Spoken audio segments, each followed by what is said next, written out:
Today, well, first of all, can people hear me okay? Yes. Yes. Yeah, thumbs up, that's good. Today we are holding a hearing session on the subject of socioeconomics, tourism and recreation. Can I first ask the parties to introduce themselves, just to check that technology is working? First of all, who's appearing for the applicant today? Good morning, sir. Malcolm Thompson again. I have two active participants to this session today. The first is Graham Blackett, Director of Bigger Economics, and also the author of Chapter 13 of the EIA report. His relevant experience is described in more detail in paragraphs 2.1 to 2.7 of the applicant's hearing statement. And Gillian Arnott, who's Senior Community Liaison Officer with the applicant. Her team is responsible for local stakeholder engagement throughout the development, construction and operation of wind farms, as well as the setting up and management of the applicant's community benefit packages. Thank you very much. And Ms. Spence, I see you're here. Yes, I'm here. And you're coming through loud and clear today, so hopefully there'll be no issues with your connectivity today. Oh, right, let's hope not. Fingers crossed. That goes for me. That goes for me too. I had terrible problems yesterday. Mr. Gordon. Yes, I'm. Yes, sir. Sorry. No, no problem. Yeah. Yes, I can hear you fine. And Ms. Holden. Yeah, I'm here, fine. I'm representing Safe Station for Scotland. Yes, thank you. I'm hearing you fine. Mr. Campbell, I see you're here, but we're not expecting to hear from you today. Is that correct? No, you'll be relieved to hear you won't be, sir. I'm just, council feels it needs to keep an eye on the proceedings just in case anything affects its policy considerations. So with your permission, I'll just switch off my video, but I'll listen. That would be helpful. Thank you. Thanks, sir. Thank you. And you can, of course, if you want anything from the council, just let me know and I'll do my best to provide it. You'll be there. Good. Thank you. Good. So as I just mentioned to Ms. Spence, I experienced connection problems myself over the last couple of days working from the DPEA office. So I'm taking part today from a different location, and fingers crossed I won't disappear today. But it's helpful for Mr. Campbell to switch off his video, and the general call for people to please mute yourselves when not speaking, and for those who aren't actively participating in the hearing to turn videos off. I made various announcements at the start of the inquiry regarding such matters as the webcasting of proceedings, COVID restrictions, and the inquiry timetable and process, and I won't repeat those now. But these can all be viewed on the webcast for 24th of May, available on the DPEA webcasting site. Now, I circulated an agenda for today's hearing a few weeks ago. Can I check that everybody has a copy of that? Yes. Good. And I noted at the start of that the scope for today's discussion. Clearly, we've had other sessions of the inquiry talking about such matters as landscape and visual impact. And I recognise there is a relationship between some of those other topics and the topics we'll be discussing today. But and so people may wish to refer in passing to their views about visual impact, but it's not the focus of today's discussion. So if people could bear that in mind. Well, we'll come on item 2 on the agenda to talk about what the scope of my report to Scottish ministers should be. But perhaps I'm showing my hand early here by saying I would prefer the discussion today to be most useful for me to focus in on the particular effects of Clauchrie wind farm rather than the economic impacts of wind farms in general. Now, under the various agenda items, I included various questions of my own, which I will give parties an opportunity to address. But you'll also be able to make your own points. I will introduce each item by asking each party in turn to address the question, address the item, starting with the applicant and then going around the other participants. And then we'll have a general discussion. If you wish to speak, please raise your hand and I'll hopefully see you. But please only speak when I've asked you to do so. Now, are there any procedural points anyone wants to make at this stage before we dive into the agenda? Good. Then if we can go onto the agenda, then on item 2, which is this question of whether parties consider that Scottish Minister's view on the economic and tourism impacts of wind farms in general is already priced into the wider energy and planning policy positions on this type of development. And consequently, should the status of my report concentrate on the particular impacts of Clauchrie? And if I could ask the applicant first, would that be Mr. Blackett, or to address this point? Yes. Good morning, Mr. Blackett. Good morning, I'm Graham Blackett. We don't consider that the Scottish Minister's views on the economic and tourism impacts of wind farms in general is already priced in.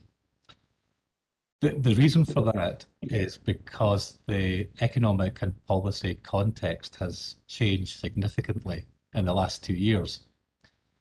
And policies in place earlier than that cannot have taken this into account. So I think these big changes had already occurred prior to COVID-19, with an increased priority being given to sustainability in economic policy, with the need to take action on climate change dominating the news agenda and politics in Scotland and elsewhere in 2019. So for example, the First Minister declared the climate emergency in April 2019, and this affects all areas of policy, including issues around economic and tourism impacts. And David Bell will cover the significance of the climate emergency in the policy hearing session. Then we have the economic shock associated with the COVID-19 pandemic and the economic recovery plans. And again, this is another development that postdates many of the energy and planning policies. The recovery plans have green jobs and the green industrial revolution at their heart. And perhaps I can be more specific about that.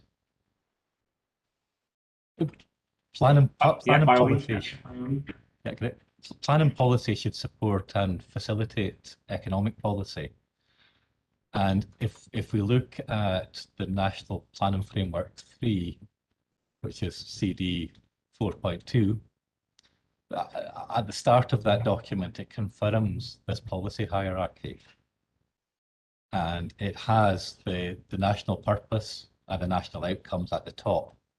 And everything else, including planning policy, supports this. So therefore, if there is movement and changes in terms of what the purpose and outcomes are, that will take time to filter through into the other policy areas. The national outcomes are set out in the National Performance Framework, and that document is before the inquiry. It's AP 5.10, and this was updated in 2018. And the importance of this National Performance Framework has been confirmed recently. For example, in the Scottish Government's Economic Recovery Implementation Plan, published in 2020, which again is before the inquiry. That's AP 5.12, and this includes an emphasis on green jobs as the driver of recovery. It can already be seen that this is beginning to feed through into emerging planning policies. So, for example, the National Planning Framework 4 position statement, which is CD 4.7. And actually, there are many references throughout that document. But for example, on page 22 of that document, it says that our new spatial strategy will support a sustainable and green economic recovery. I did encourage you to start going into this detail, but I think perhaps we are getting into territory that we'll be covering at the policy session. So, but I take it as the general point then is that these emerging priorities have tilted the balance somewhat in favour of wind farms, in favour of the delivery of renewable energy. Yes, it's that point, and it's also the point that these are not minor updates. You know, these are significant changes in national priorities. Okay, thank you. Dr. Gordon, do you want to say anything on this item? Yes, just very briefly. I speak only in respect of tourism and recreation, not the wider economic issues, which I think are probably better reserved for the policy session in a few days. I think tourism and recreation is priced in to some extent in the substantial weight attached to landscape and visual impact. Perhaps it's not priced in as much as it would be if policy was informed by a robust evidence base. So to address the question you pose at the end of your agenda item 2, I think your report should mainly focus on Clauchrie in respect of tourism and recreation, but it might usefully make mention of the low quality of the wider evidence base. That's all I would wish to say on this item, sir. Thank you. And Ms. Holden? Yeah, I'm also going to focus on mainly tourism and recreation as regards to policy. The only thing I would mention in National Planning Framework 4, there's a great emphasis placed on protecting green spaces for recreation as well. Thank you. I should say that I'm taking notes as we're going along, so if there's any pauses, that's partly because I'm trying to catch up with my note-taking. And Ms. Spence, do you have anything to add on this item? Basically, I'm concerned with socioeconomics, and I feel that maybe we should concentrate more on the cumulative part of this, because the wind farms are so close together, and they are, as a group, they are causing quite a lot of problems. For instance, I'm running a music publishing business, and I'm a professional musician.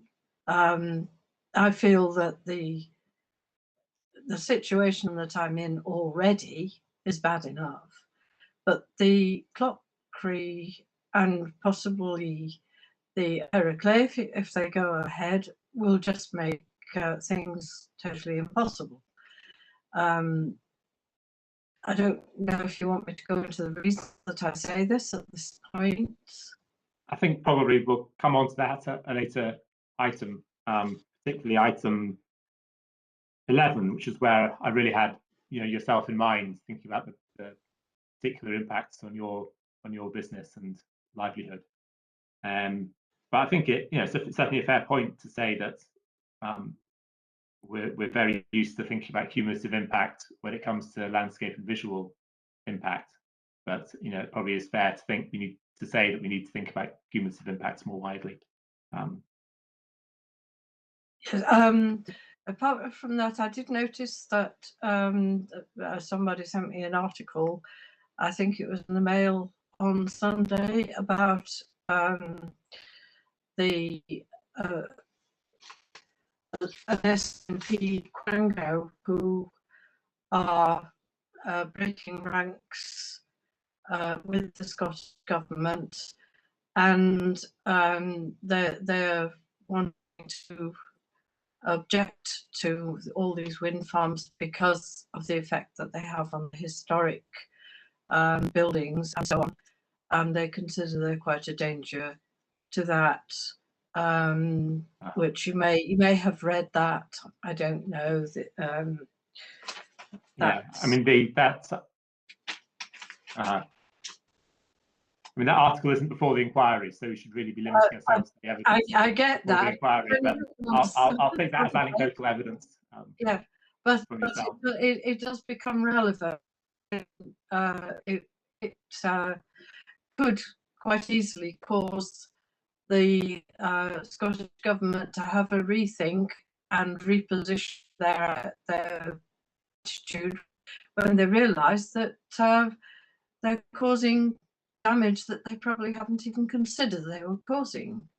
And I think a lot of the attitudes of the government are just, we want this, and it's as though they're wearing blinkers and they don't consider other people and the way people live and the way people see the area, and largely why people come to live here from away. They come for the things that were here that weren't affected by all these turbines. I never knew this was going to happen, and suddenly there it all is, and you can do nothing about it, and you can't change your mind and go live somewhere else, because who the hell would want to buy your property? So I mean, it's the law that of unintended consequences. serious. Well, their parent, I don't know whether they intended them or whether they care or what, but that's what's happening. And it's not just happening to me, it's happening to quite a number of other people. And I mean, I've spent my life paying a mortgage like most of us do, and I have a property that is worth nothing. I can't even afford to sue them because, let's face it, I can't take a mortgage on my property to have a go at them, which is very frustrating. Thank you. Thank you, Ms. Spence. I do appreciate that, and we'll certainly get on some of those issues later on, but I think we're probably straying off this particular agenda topic. Mr. Blackett, anything further did I cut you off earlier? Anything further you wanted to say here, or are you happy? I think I covered everything, thank you. Everyone happy to move on to item 3? Right, so this item 3 is about economic benefits of construction. So we're coming on later to talk about the operation of the wind farm. You see I have some questions there which you can address in your initial statements if you wish, or we can come back to them. First of all, Mr. Blackett, if you'd like to give perhaps a short overview of your understanding of the economic benefits arising from the construction of the wind farm. Okay, thank you. Yes, the construction benefits are set out in the Environmental Impact Assessment report in Chapter 13, and also summarised in my hearing report. And I guess the key figures are £7.7 million and 116 job years in the local area, which is South Ayrshire and Dumfries and Galloway combined, and 35.1 million and 541 job years in Scotland as a whole. I can address your specific questions as well. Go ahead. Okay, so first of all, your question about the capital cost and whether that's based on the average of historic schemes. And the short answer to that is no. The capital cost estimates quoted are not based on the average of historic schemes. This is one of the inputs to the estimate, but the specifics of Clauchrie are also considered. So the capital cost estimates are based on the expected capital costs of this project based on what's currently typical in terms of costs per turbine and costs per megawatt. The economic impact assessment takes account also of changes over time. So, for example, I think as your question recognises, there has been an increase in size, physical and megawatt capacity of turbines, and this means that the split of costs between different types of contract has changed, and the assessment does take account of this. I guess the second part of that question about whether modern proposals like Clauchrie can be expected to be more cost efficient, the short answer to that is yes. They can be expected to be more cost efficient. And I think as hopefully has been clear from my earlier answer, the implications of this have been taken into account in the construction benefits. But I guess the main implications of this really relate to the wider benefits during the operational stage, because they mean lower energy prices to electricity customers, and they also mean productivity growth in the economy, since lower energy costs means that outputs can be reduced. Economic output is based on lower input costs, and that productivity growth is the source of economic growth in any advanced economy. But I guess we'll come back to talking about operational impacts later. Yes, that's correct. That'll be under item 4. Right. Okay. Your next specific question was about the estimated financial benefit to Scotland and the local area based on various assumptions, and you're relating that to the applicant's actual intentions. So what this analysis has done, the assumptions take account of the applicant's typical approach. However, it's a bit premature to have undertaken any procurement in advance of a consent. So the assessment at an environmental impact report stage can only ever be based on what's most likely. However, what I can say is I've undertaken several projects that have assessed the economic impacts that have been delivered when projects have been constructed, and have found that what's been delivered for local and Scottish economies has tended to at least meet and often exceed what's been expected at the environmental impact assessment stage. And this is the case Did those include experiences in this part of the world? I'm aware that SPR has some other wind farms in this locality. They do, yes. So they do include some of the applicant's previous projects, and so a good example of that might be, for example, Whiteley Wind Farm, where research has found that 46% of the supply chain was sourced from Scottish companies, and that compares with the result of the analysis for Clauchrie is that it assumes that 35% of the construction contracts would be secured by Scottish companies. So that indicates that what's in here is a very conservative assumption, and you could be considered, if you like, the worst case scenario in terms of the Scottish and local benefits. Are there any trends apparent? Do you find that, I mean, Whiteley was some time ago, are we finding with bigger wind farms that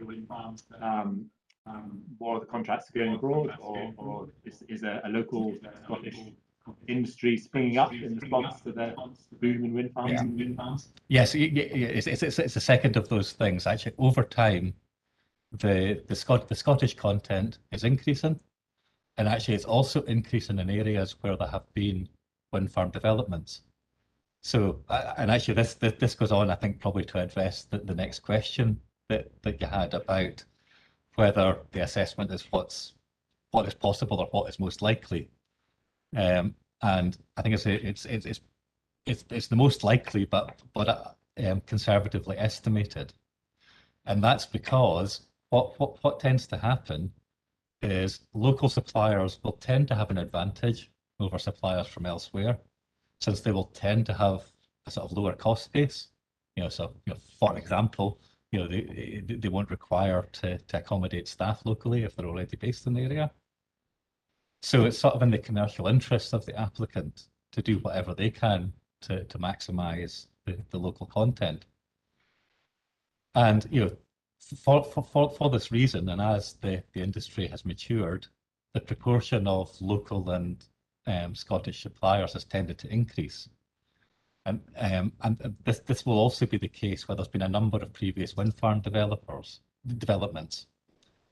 because local suppliers will develop a bit of expertise in the sector, and they will apply that to future projects, and also people gain the skills required to do the jobs, that the employment opportunities that come up. So as a result of those factors, there's been a tendency for the local content to increase. Okay, you can come on to the other bullet points later, but perhaps I'll give the other people a chance to come in now, and I'll come back to you for the other points. Dr. Gordon, anything to contribute here? No, sir, this is not our area of expertise. Everything we'd wish to say on agenda items 3 and 4 is in paragraph 2 of my hearing statement. I would have nothing to add. Okay, thank you. Ms. Holden, yes, you had some points about this in your hearing statement. Yes, well, first of all, SPR have developed Darsalach, which is very close to Straighton and only a few miles up the road from Clauchrie. The company that they used to put in do all the work was Irish, so it wasn't local jobs. I actually am a local accommodation provider. I've got 2 holiday cottages, and as far as I'm aware, nobody was accommodated in the local area. All the food was brought in from outside, even though the director of our local shop, which is community owned, offered to supply fresh milk and bread each day. There was absolutely no economic benefit to our shop, apart from the odd person that popped in from time to time. But as all the food was supplied, that they just passed through generally. So I do accept that there are small benefits, economic benefits to local communities, but it is very, very tiny, and it doesn't seem to be borne out. When farms go up, they have teams of people working, and they just move around the country and putting them up. And local people are not really employed, apart from on the odd occasion. That's my view. It's my experience anyway of Scottish Power Renewables development, which happened very recently in this area. Yes, I mean the figures given in the EIA report drill down to, just checking, is it Dumfries and Galloway and South Ayrshire? That's still quite a broad area, isn't it? It's not focusing in on the immediate local communities. So do you feel that, well, do you have any comments on that, or do you feel that if there are local benefits, they tend to be, for people away in Ayr or whatever, and or people in Dumfries rather than in the immediate local villages? Possibly, I don't know where all these people stayed, but they certainly didn't stay in the local area. And I doubt there will be any local accommodation providers. They wouldn't have the capacity to put up a whole team of people. There just isn't the accommodation there. Although I don't think the developer knows what accommodation is there, because they didn't do a tourism survey. Okay, thank you. Ms. Spence, you've got your hand up. Yeah, I would confirm quite a lot of what Miss Holden was saying. I know that people were put up in, well, I don't know, they arranged it themselves, or they did stay in holiday cottages. But then they were taking up the accommodation that would otherwise be let to tourists. So people wouldn't exactly be gaining anything particular. They would maybe have been booked up long for more of the period, and particularly during the winter. But it was a small benefit. And also there is the cost of the damage that the workers did. They were driving dangerously, and quite a number of them were not British at all. They were Spanish, and they really, they just drove like maniacs. They didn't observe procedure for on single track roads. They were an absolute menace. They killed so many lambs on the moorland roads. There were, and the damage that they did during the process of the work that they were doing. I actually sat at a traffic light on one occasion, and I watched a delivery truck doing literally a 99-point turn, knocking down a stone wall, which has still not yet, after 3-4 years, been mended. I mean, they started somebody off, and he did a few hours, and they realised how expensive it was to rebuild the steps around here. And there it is still, with the paint marks of the trucks that systematically knocked it down. And the contractor who was working on this section of the road, which was just between Bar Hill and the station, the road that goes to New Luce, they left severe holes in the road. They caused a lot of damage to it, which is still causing problems to this day. I think Frankly, you're probably, they were an absolute.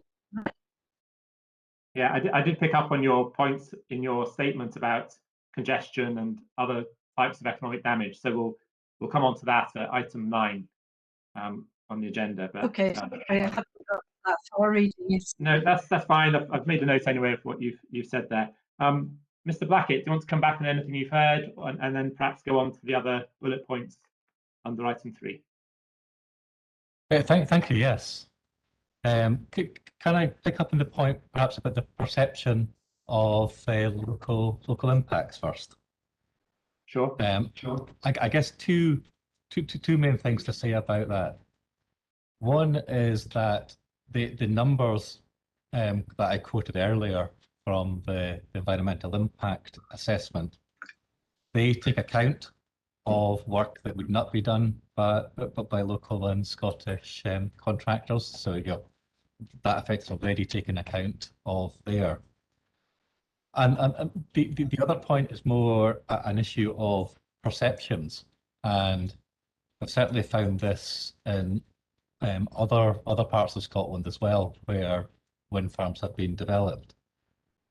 But I guess when workers come from elsewhere, they can be very visible in the community, and so that it can be very obvious that they're around.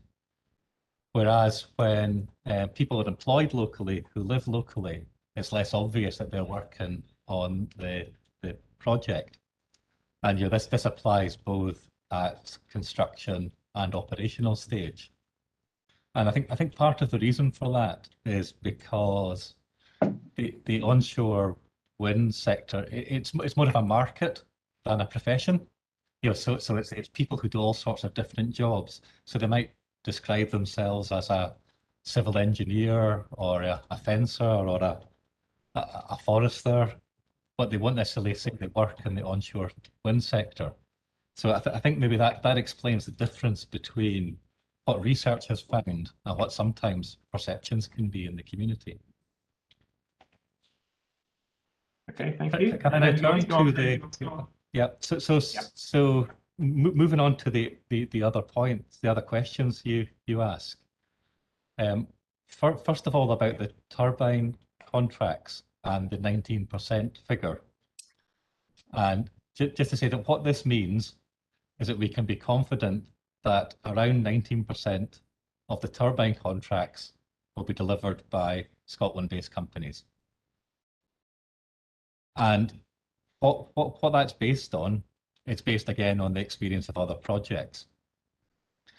But there's currently only one manufacturing facility in Scotland, in Argyll, where the main output is towers for the turbines. Although I am aware also of a proposal to establish another facility.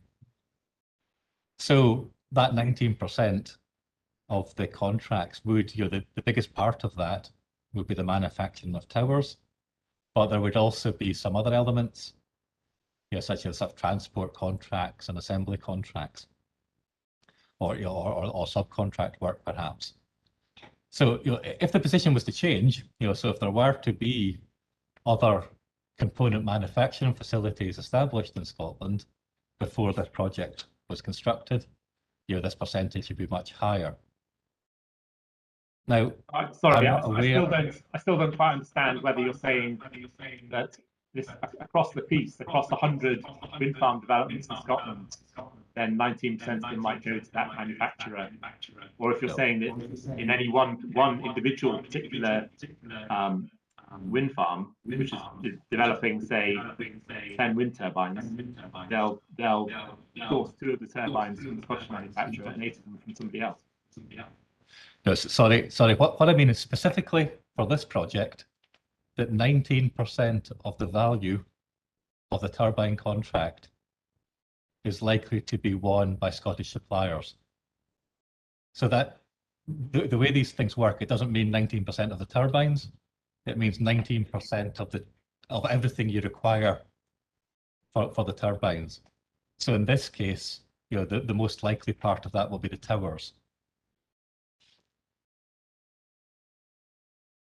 And it's possible that could be higher if other manufacturers were to establish operations. And it's possible that could happen because of the offshore wind opportunity as well as the onshore wind opportunity is attracting quite a lot of interest. So it's possible by the time we get round to construction that this figure could be higher. So again, that's a conservative estimate. And I guess the second point to make is that 19%. Sorry, just still on that one.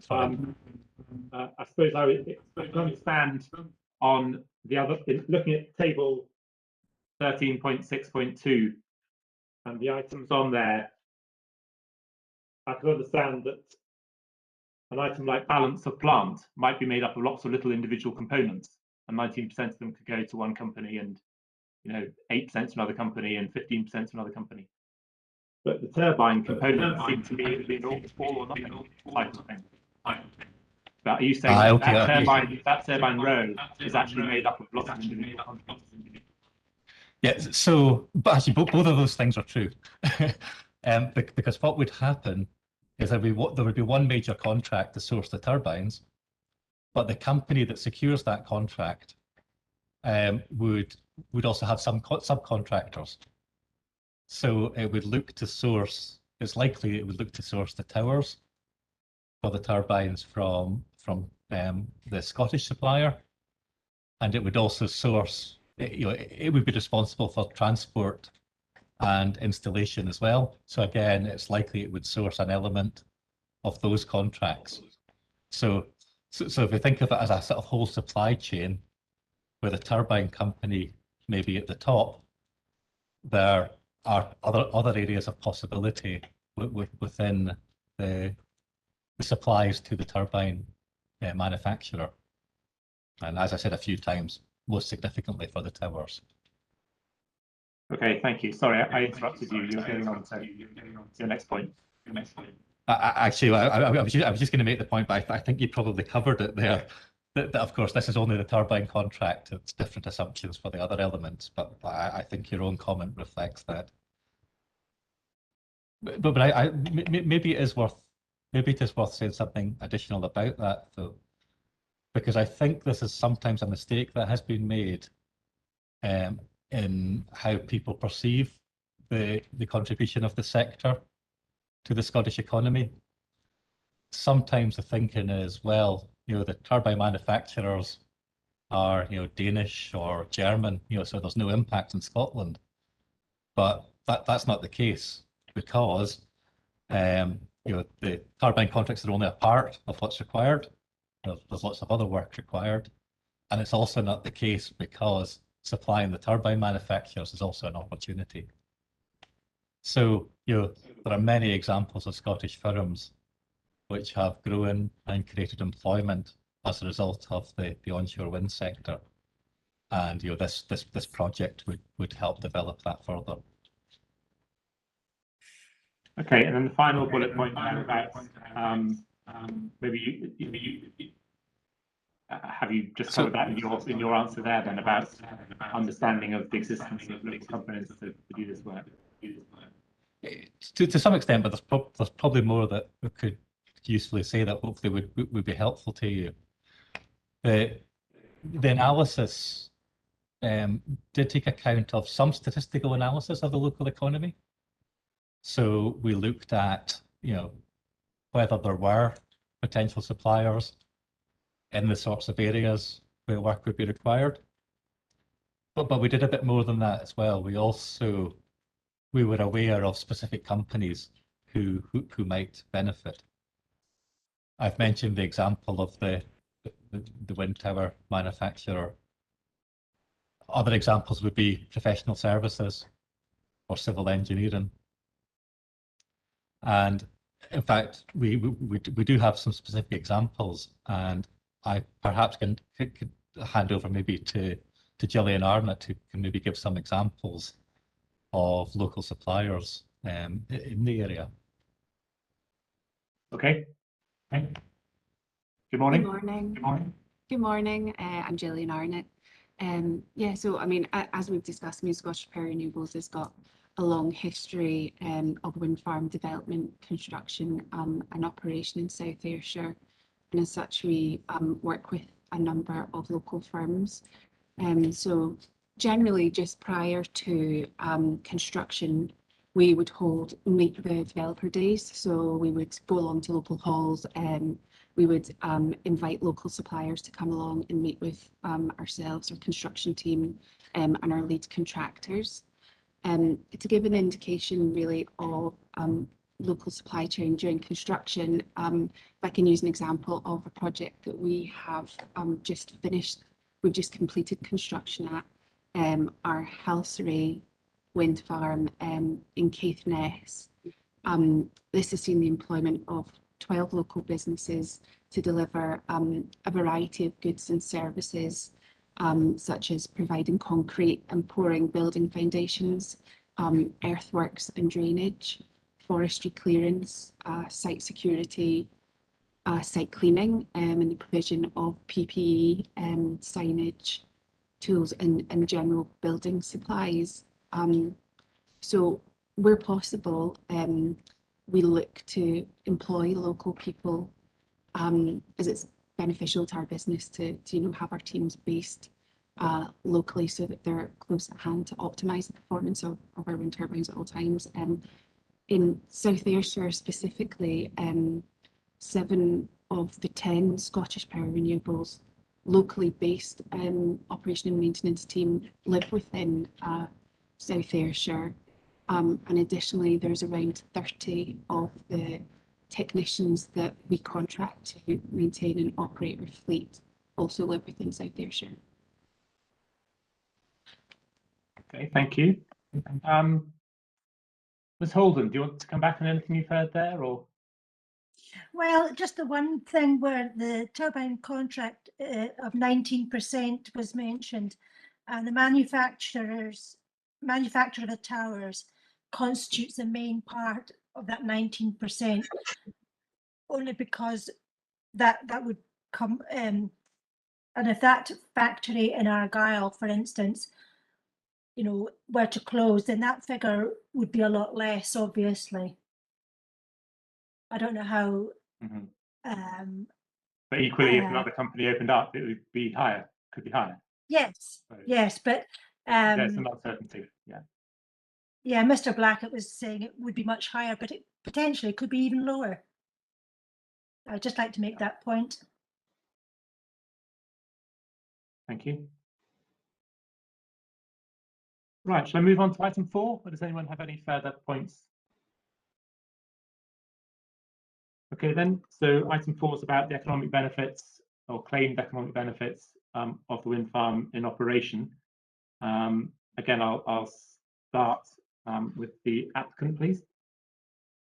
Okay, thank you. So again, the operational phase benefits are set out in the environmental impact assessment report and summarised in my hearing report.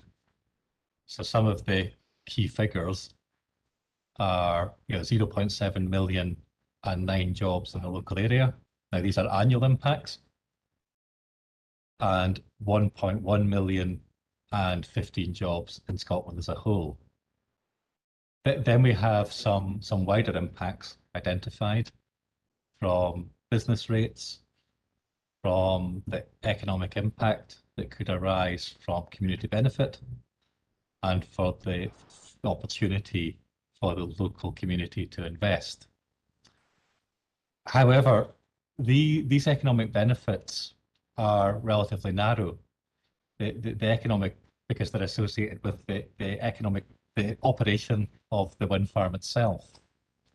So what they don't capture is the wider benefits to the whole economy of moving to an economy that's based on renewable energy. And again, there's been a change over the years. So the early wind farms in Scotland, they had a role in diversifying the electricity generation mix and very much about displacing carbon generation. But things have moved on substantially since then. And renewable energy from onshore wind can now provide low-cost, sustainable electricity generation, and so is becoming the basis of the whole economy. And onshore wind, in particular, is now cost competitive with other forms of generation. And the drive for inclusive, sustainable growth, underpinned by renewable energy, is now the centre of economic policy. And this includes decarbonising the economy as a whole. And that is by increasing the role of electricity in the energy system, and that electricity being generated from renewable sources, notably from onshore wind. So it's no longer just about displacing fossil fuels, it's about facilitating and underpinning the whole economy. And without Are these not incentive, climate change benefits rather than economic benefits? Well, they're not because they have economic consequences. And maybe a good way of illustrating this would be to use an example of how wind farms like Clauchrie can fit into this wider context. And something like the introduction of electric vehicles is a good example, because that's a system change in the economy, and there's several interrelated parts required. So these include a policy element. So the UK government has signalled that there'll be no new petrol or diesel cars. Initially, they said by 2040, and that's been recently brought forward to 2030.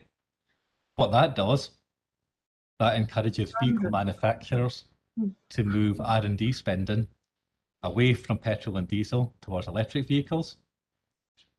And as a result, those electric vehicles are likely to come onto the market much sooner than might have been the case without that policy, likely well in advance of 2030. That also encourages the wider infrastructure to adapt. Things like filling stations, charging points, vehicle servicing and repairs. All of that stimulates investment and employment. The electric vehicles could potentially, or components of them, could potentially even be manufactured in Scotland or certainly elsewhere in the UK, again, creating jobs. So that doesn't rely on a new Scottish car sector emerging. The jobs can be in the supply chain because there are several Scottish manufacturing and technology companies already in the sector or with plans to enter it. But all of that needs to be supported by electricity generation from renewables. Because that move to electric vehicles will increase the demand for electricity. So without that increase, consumers are unlikely to purchase electric vehicles because they wouldn't be considered to be green if they were powered by electricity from non-renewable generation. So that would undermine the whole sector, meaning it failed to deliver the promised environmental and economic benefits. So all of that is very much connected, which means that it's quite difficult to isolate the direct economic impacts of the wind farm's construction and operation from this wider context. But I think are you saying there's something of a chicken and egg here, whereby the availability of renewable power is enabling the shift to this new economy, and at the same time, the shift to new economy is driving demand for this type of power? That's exactly it. So we're talking about a new system for the economy. So that shift to a new system requires all the parts of the system to shift. And that includes, you require all of those things to happen, and it includes renewable generation. So if we don't have the renewable generation from projects like Clauchrie, it undermines the whole broader strategy, which has both environmental implications and economic implications. Okay, thank you. I've got my two specific questions there, but perhaps we'll come on to them, and I'll first ask if any of the other parties. Yes, Ms. Holden. I would take issue with that statement that people who had a green car wouldn't be happy with charging it from something other than a wind farm. I'd be quite happy to power my electric car from electricity, from the new, for instance, the new gas station that they're proposing for Peterhead, where they take the gas out from under the sea and put the carbon back there. A sort of form of carbon capture, and also hydropower and things like that. I'd be quite happy to use those. In fact, I'd prefer to use those than wind power, which isn't uses a lot of unsustainable rare earth metals in the construction, and the batteries and so on. They're not quite as green as they're made out, and also they're destroying, beautiful environments. So I would take issue with that statement. Okay, thank you. Right, back to you then, Mr. Blackett, for if you could address the two specific points that I had at item 4. Okay, can I say something quickly just about that point first of all? Because it's true that there are significant opportunities from things like carbon capture and storage, and from hydro and from other renewable generation sources. It's just that we're not quite there yet with them. They're not currently generating. Whereas onshore wind is at the stage of development where it is, and it's cost competitive already. So whilst all those things are future possibilities, where there's significant investment going into them now, it will take a few years until they are the basis of the system. So in terms of the specific questions, I guess the historic averages question, again, the answer is actually very similar to the one I gave on construction, that the estimates are not based on the historic averages, but it's one of the factors that we take into account. So consideration is given to what difference the larger, more efficient turbines make. So that has some, they have some benefit. Clearly, if something's more efficient, that you would hope that the operating costs are less. But some of the other costs remain the same. You still need to maintain the site, for example. So those sorts of issues are taken into account in the analysis. Okay. The second specific point again was about the local and Scottish economies again. And again, it's a similar point. You know, as with the construction contracts, you know, what has happened is as the sector has developed, there's been an increase in the number of local and Scottish companies who have the experience and skills to undertake this work. There's been an increase in the number of local people available to undertake the work. You know, whether the company that they work for is local or based somewhere else. You know, there's been training and apprenticeship opportunities available, for example. And actually, both the two colleges that are closest, Dumfries and Galloway College and Ayrshire College, both have turbine maintenance courses, for example. The applicant also has specific experience. I will pass over again to Gillian Arnott, who can talk about the specific examples of local benefit at the operational stage. Okay. Okay, I'll come back to you, Ms. Holden.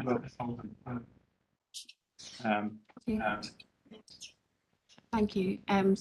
So our local operations and maintenance team regularly works with a number of South Ayrshire businesses. And just to name a couple of them for you, so D Horn Services, which is a local landscaper, Motor Part Limited based in Girvan, AAT Statutory Inspectors, which is an air company that specialise in the provision and maintenance of equipment within wind turbines, and AF Ross, a plant machinery hire based in Girvan as well. And a couple of other examples from Southwest Scotland include Dermot Supply Company, based in Dumfries, who has worked with Scottish Power Renewables since 2013. And they have stated that, you know, the work that they've received has enabled them to increase their number of employees. Similarly, AMD Contract Services, also based in Dumfries, is a plant hire company, who have worked on a number of our wind farms over the past 20 years. And they have also said that this has helped them grow their business from 3 employees to 90. Thank you. Ms. Holden, you wanted to come in? Yeah, sorry, I just wanted to clarify one thing. Mr. Blackett mentioned that the hydropower wasn't already in use, but I think you maybe misheard me. I didn't say hydrogen, it was hydropower. So it was just to clarify that point. Okay. Okay. Yeah. I think I understood you to mean hydropower, as in traditional. Yeah, I think Mr. Blackett misheard me when he said it wasn't currently being used yet. Okay, I've made note of that. Thank you. Mr. Blackett, you're back on screen now. Is there anything? Have you completed everything on item 4? Anybody else? Covered everything, thank you. Ms. Spence, do you have anything to say on this issue of economic benefits?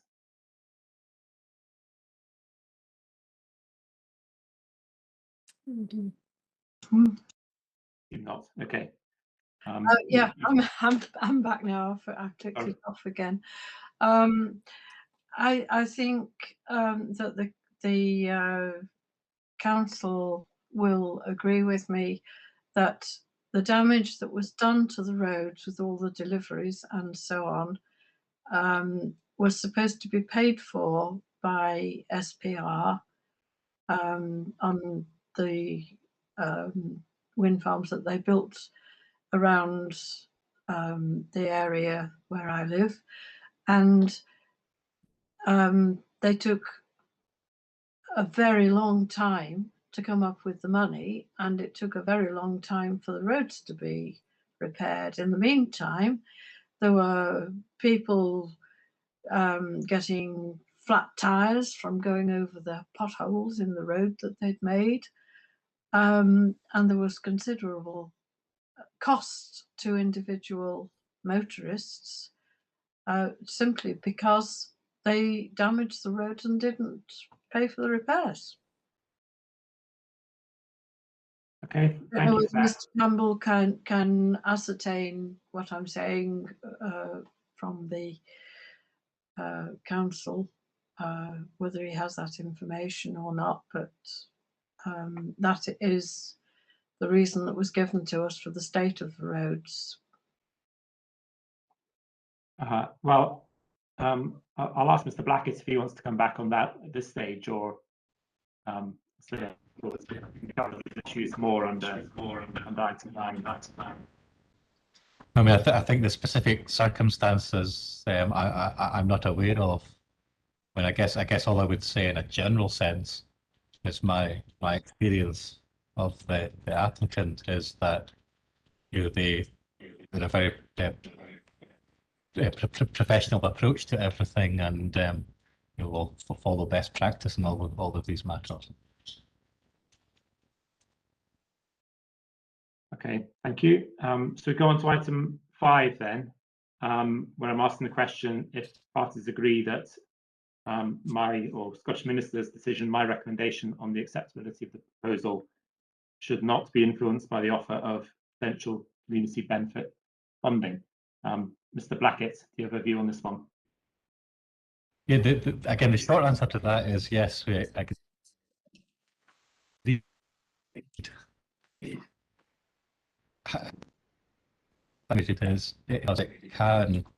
can create economic benefits. And sorry, I guess to be a bit more specific in terms of answering your question directly. You just froze there at the start of your answer. So okay. Just start again, please. Sorry. So to be clear, we agree that the Scottish Minister's decision should not be influenced by the offer of community benefit funding, and indeed, the applicant adheres to the good practice position, which is actually set out in the Scottish Government's guidance on the matter, and that's at APP 5.17 is the good practice guide. And I could perhaps draw your attention to page 11, where it says contributing to community benefit discussions does not affect an individual's community organisation's right to express a view on the development proposals, and objecting to or supporting the development does not affect their right to discuss the community benefit proposals. There should be no indication that support for the development is contingent on the existence or size of a community benefits package. That's the applicant's position. Okay.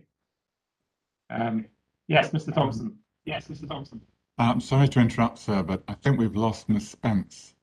The strange little danger triangle against her name on our screen, and she may be missing this part of the hearing. Yes, well, not here. Oh, good. I'm so sorry, Miss Spence. The video dropped.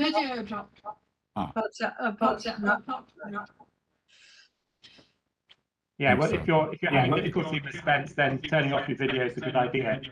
The only disadvantage is I won't see if you want to speak. So if you do want to speak at any point, then you'll just have to shout up, and I'll hear you.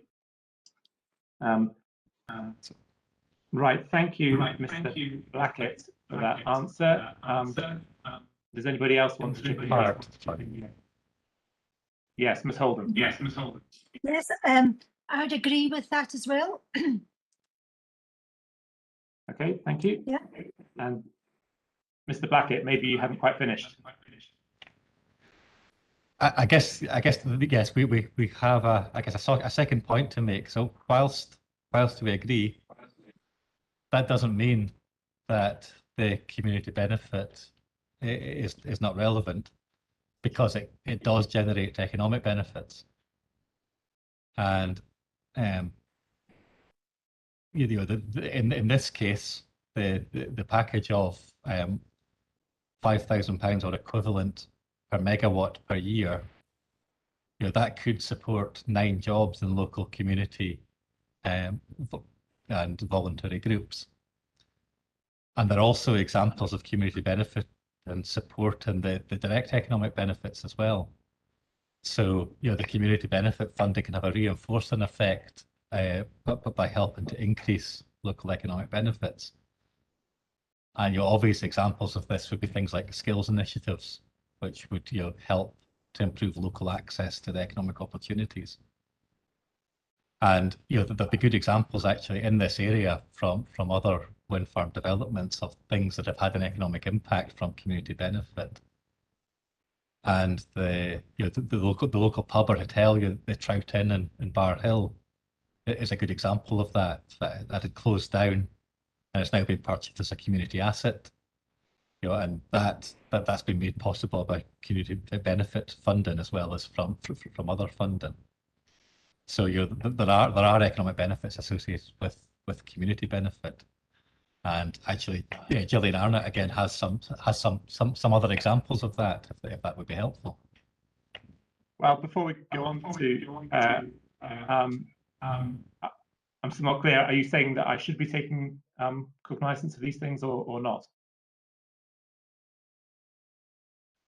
Of the economic benefits associated,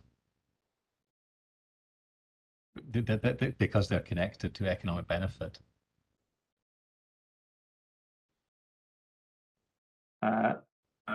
Okay, so which elements should I not be taking having regard to? So it's not the community benefit funding package itself, it's the consequential benefits of that package can deliver economic benefits.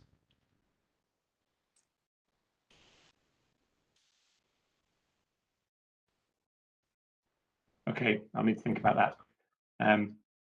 Right, you wanted to, Ms. Bennett had something to contribute. Yes, I think that there is also an element of lack of community spirit and community effort, because when I first came to live here, there were all sorts of groups who raised money by having various events and that sort of thing, and it produced a benefit for the community, but it also got the community together as a group of people, and that is now, I think, lacking to a degree because of the way that some of this money has been handled, and there is a lack of community spirit which has been generated from this, and I think that you should balance that against other things. And also there's another thing that crept in. It wasn't with SPR, but it was with another company who run Hadget Hill, and they produced, financed a magazine for the area, but that magazine was compromised because nobody was allowed to write anything against the company that provided the money for it. So that's censorship.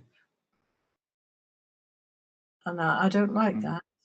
I don't think a lot of other people liked it very much either. So it's a two-edged sword. So thank you. So on your first point, you're saying that where previously people would have had to generate funds for community projects by working actively with their neighbours to have jumble sales or put on events, there's now no incentive to have those sort of events because the money just gets given to them on a plate, and it doesn't happen. Nobody does anything like that at all. They like to be in control to distribute the so-called community benefits, but they don't really create a community spirit. In fact, rather the opposite.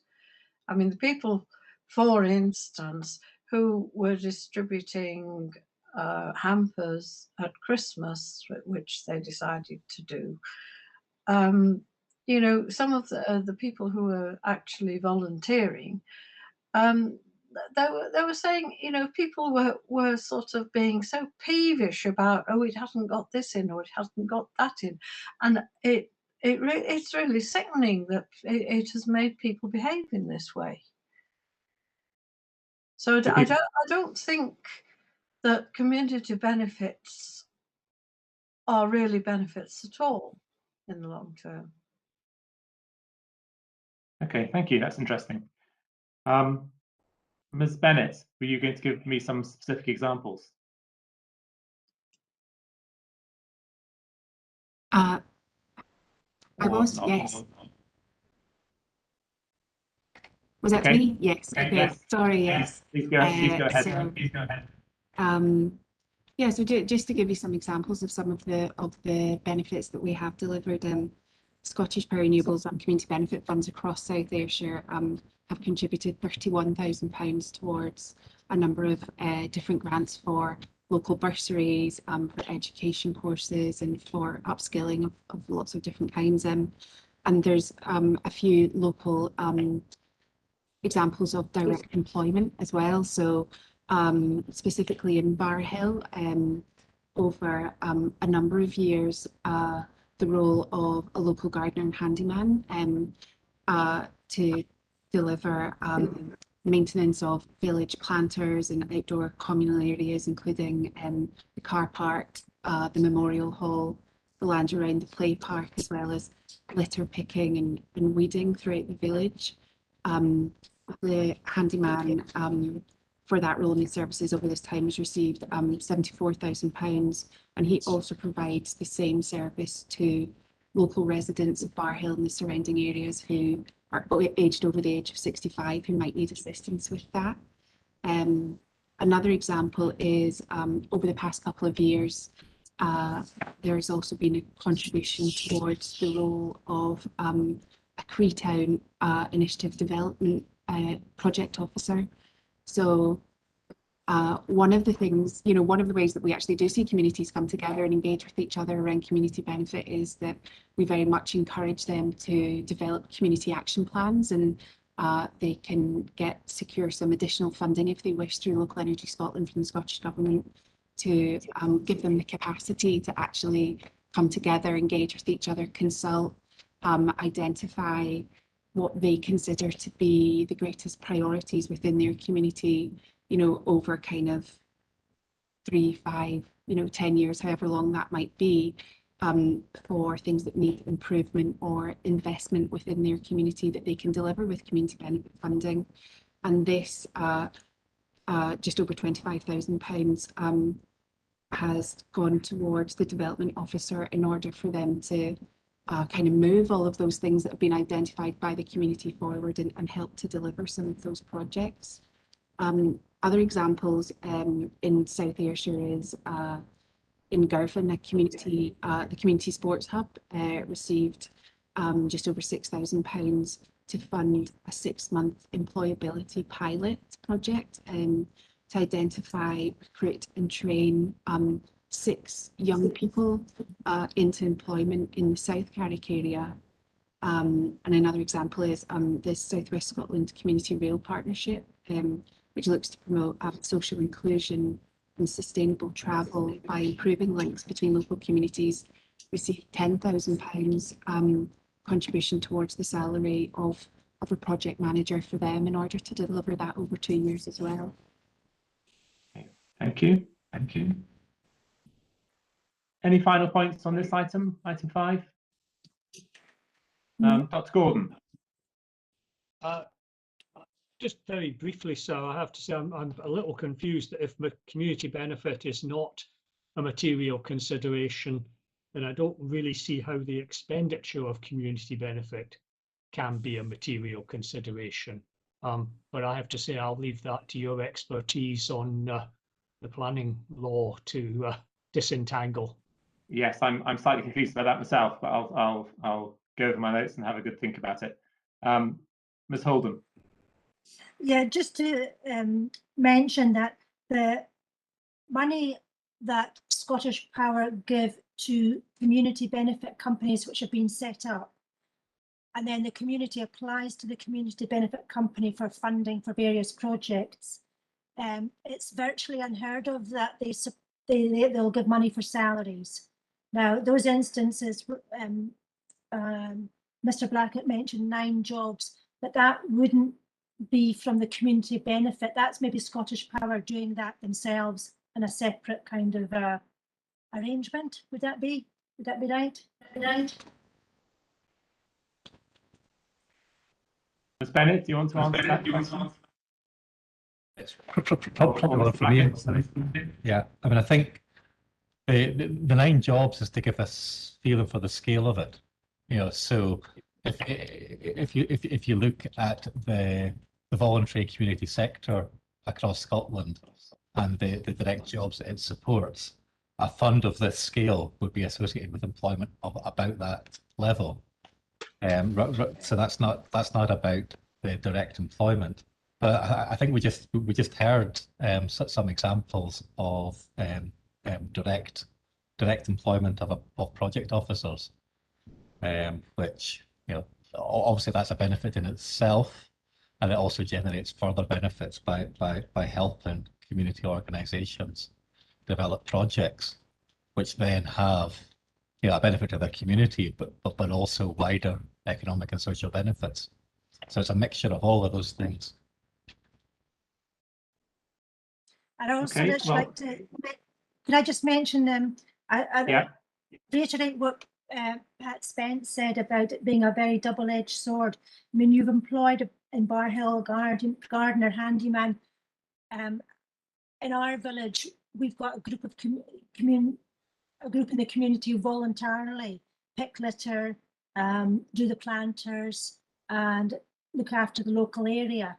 And, you know, when you have a big fund like that, then the community just sit back and think, well, we'll just employ someone to do it, and they don't get involved anymore. So it is very much a double-edged sword, I would say. And in answer to the question, we agree that it should not be, the minister should not be influenced by community benefit. So we agree with you on that point. Right, thank you. I think we'll stop there and finish the item there and have a wee break till 25 minutes past 11, and then we'll come back and go on to item 6. So I'll see you at 25 past 11, please. Bye.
Hello, that's 11:25, so we'll start again if everybody is back.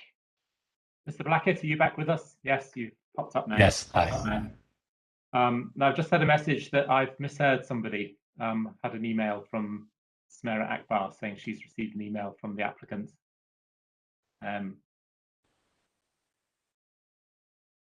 No, blank faces about that. I'll check that later.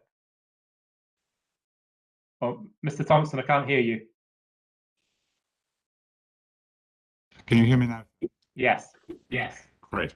The problem was that it's Gillian Arnott, not Bennett. Right, okay. That's why she was looking a bit blank, I think, from time to time. Yes, yes. I must have misheard that. Right, sorry, apologies, Ms. Arnott. Right, we'll move on to item 6 then, please. Here we're looking at the various different studies that exist into the effect of wind farms on tourism and recreation. I think probably the easiest thing is to go through these one by one. And if I could start with Mr. Blackett, and if you could give me your opinion of the bigger economics study, please, Mr. Blackett. Can I say something more generally about such studies as an introduction to that? Would that be okay?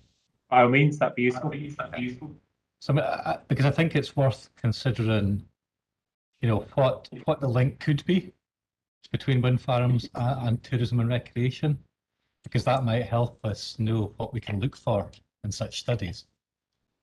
And what I would suggest is that a hypothesis that there was an adverse tourism and recreation impact from wind farms would need to be based on a number of logical steps. So the first of those would be that there would need to be some sort of impact or effect on tourist or recreational users, you know, whether that's a visual effect or something else. Then there would need to be tourism and recreation users in the area who would experience that effect. That would need to be something that would lead to a change in their behaviour, you know, in the context of everything else that might influence their behaviour. And that change in behaviour, which could be about, say, a decision to visit, a decision to return, you know, recommend to someone else, you know, stay in the area longer, you know, spend more while in the area, would have to be a change that led through to sort of spending effects. And that change would have to be of a magnitude that would be noticeable to tourism businesses or the tourism sector as a whole. So I think all of those things would have to be in place for such a link to be made. And from the research that has been undertaken, you know, there doesn't seem to be, well, there isn't evidence of such adverse effects on tourism. But I don't think that's surprising.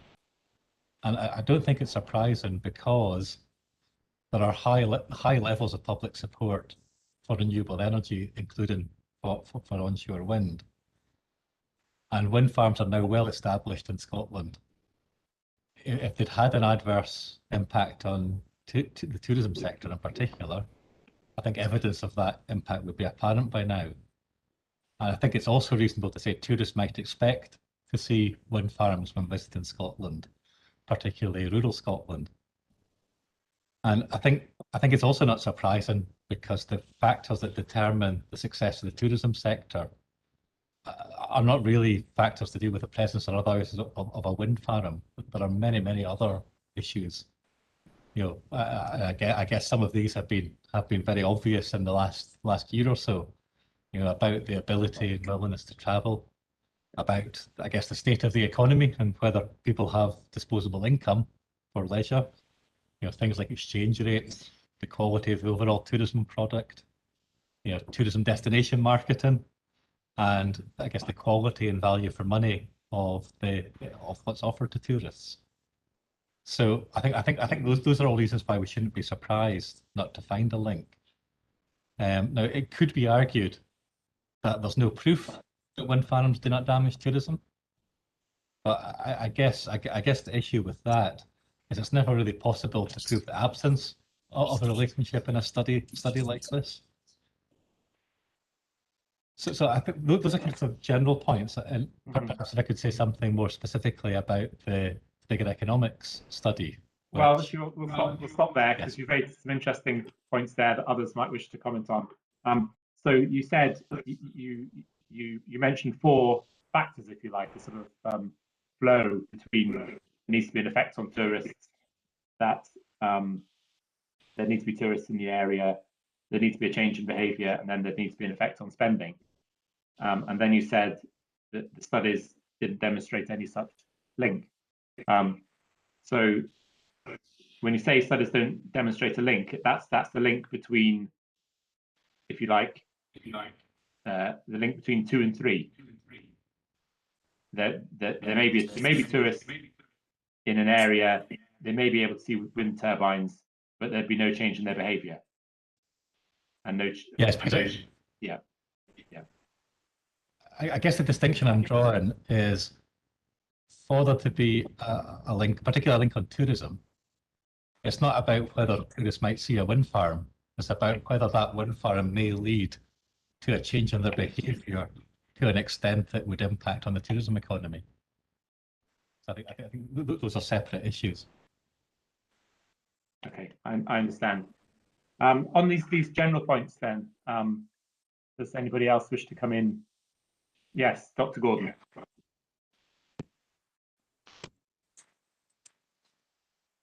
Yes, if I can just take Mr. Blackett's logic chain, which he presented in his hearing statement, the difficulty with that, I actually agree with all the steps. I completely agree with them. The difficulty is he doesn't actually attempt then to apply it to Clauchrie. And if we take his various steps, step 1, highly value the landscape and views experienced. Well, I think we have covered that in the landscape and visual session. The Berwick landscape is highly valued. Multiple designations and labels attached to it, as South Ayrshire Council's report to the regulatory panel shows. Secondly, that tourists would need to be aware of a landscape or visual impact of a wind farm. Again, the landscape and visual impact assessment rated the impact on the viewpoints on the Merrick Range and the one on the Winds of Kells as significant and adverse. So I think that is evidence that people would, at least hill walking tourists, I can't speak for tourists who don't go up hills, hill walking tourists would not be unaware of the presence of the wind farm. Thirdly, that they would consider the impact to be negative, detracting from their trip. The Mountaineering Scotland survey that we did showed that 67% of respondents regarded wind farms as having a negative impact. Fourthly, changed their behaviour as a result. Again, from the Mountaineering Scotland survey, 23% had changed their behaviour to avoid areas with wind farms or were going less often to the hills. Changing spending patterns, I think by definition, if you're not going to an area, you're not spending money there. So the expenditure pattern has changed. On the 6th point, to a scale that would be noticeable to tourism businesses and impact on their business performance, for that, you would need an assessment of the local tourism economy and how important to it particular hill walking or any other outdoor or any other subset of tourism actually is. That's something I'd expect the tourism chapter in the environmental impact assessment report to do, but there's no breakdown there at all between different types of tourists or what particular type of tourists are attracted to the area we're talking about today. I don't, if I just Mr. Blackett's general point. I'm sorry, he went through his points in a slightly different order to the way I have mine written down. He made the point about the Great Britain survey of public attitudes to renewable energy. And just draw your attention to the fact the relevant question is, generally speaking, do you support or oppose the use of the following renewable energy developments? And one of which is then onshore wind. Now, I have to say I am here opposing this particular application for a wind farm in a specific place, but I would answer positively to that question. I support wind farms in the appropriate place. So generally speaking, that's the issue.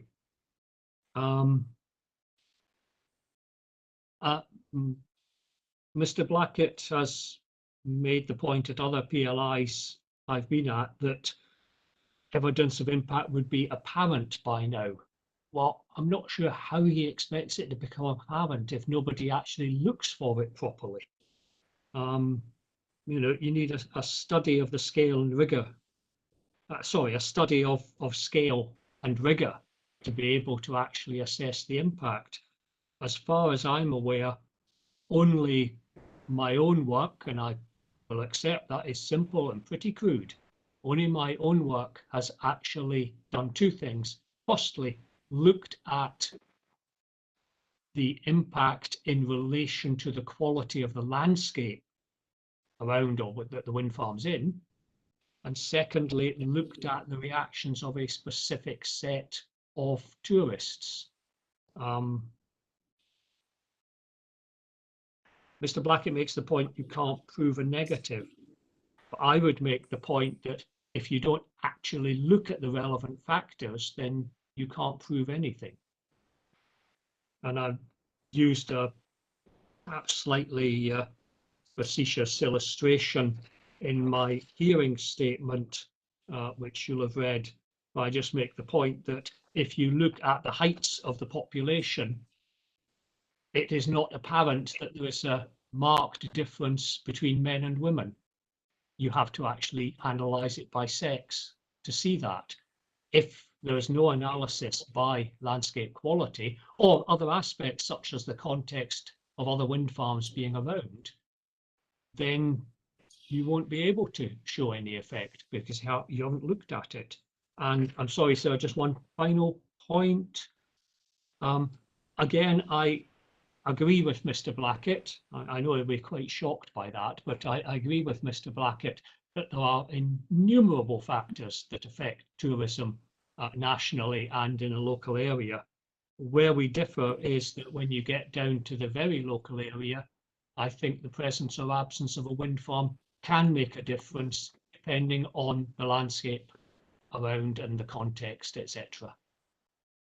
Sorry, sir, that probably went on a little long, but I hope it was worth it. No, yes, that was very interesting. Thank you. Before bringing others in, I should give Mr. Blackett a chance to respond to some of those points. Yeah, particularly is the EIA report lacking in not looking at specific subsets of the tourism market, like hill walkers.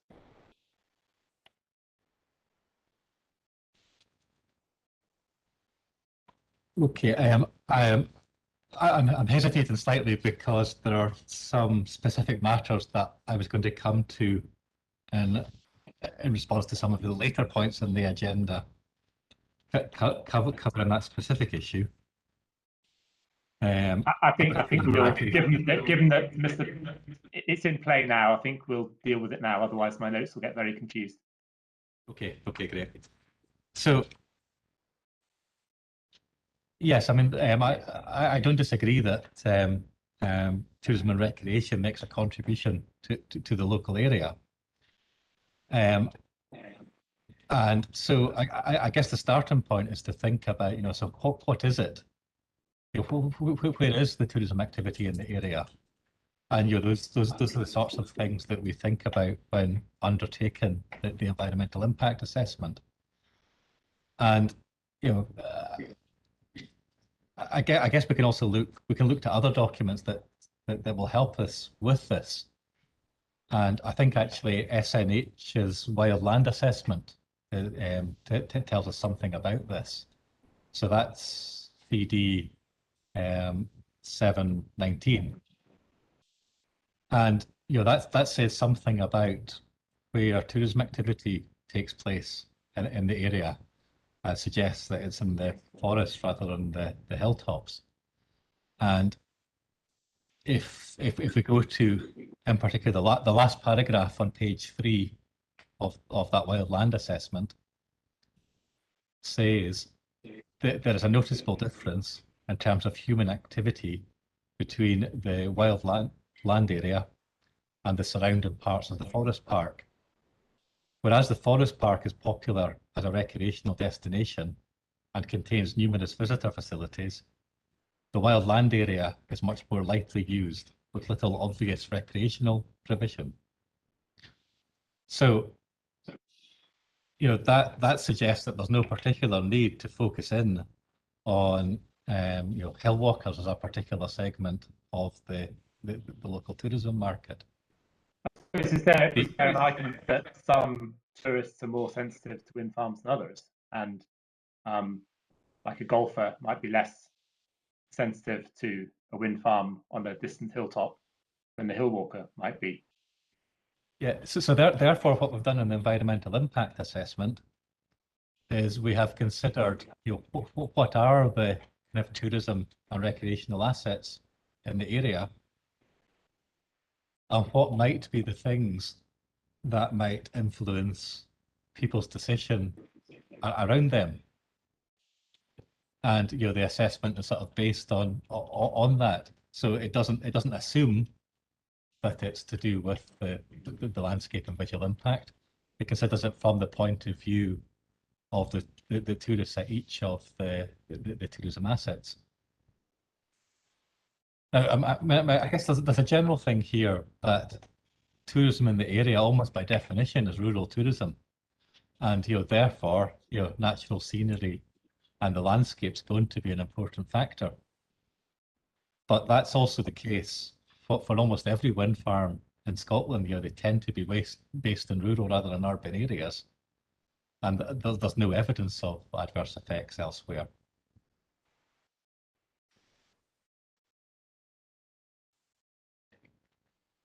The other point I was going to make actually relates directly to the bigger economic studies. So would it be a good time to cover it in that context? I'll let Ms. Holden come in on the general point about the Yeah, thank you. studies. Well, I'd like to come back to the link between, there's no link between a wind farm and then subsequent tourism. But I don't think you've really looked at takes a long time for the effects to filter through. And I think the Moffat report recognised this. I mean, as an analogy, we've all gone somewhere, maybe back to our childhood village where we grew up, and you go back and where you used to, it's all housing. It's in, it's spread over where the woods used to play in and things like that. It's the same now. You go back to a place which you walked and you enjoyed, but you might not go back next year. It might take 3 years before you go back. You go back, you're then registered as going back there, a returning tourist, but you won't go back again if there's wind farms surrounding it, or a wind farm in a particular place you used to enjoy the view or the walk. So it can take years for the effects to filter through from a wind farm, and we haven't had those years yet. Okay, thank you. And as well as that, the planning process has prevented wind farms being built in the most sensitive areas where tourists are, like Clauchrie, for instance, and places like that. So the planning, so there's two factors going on there.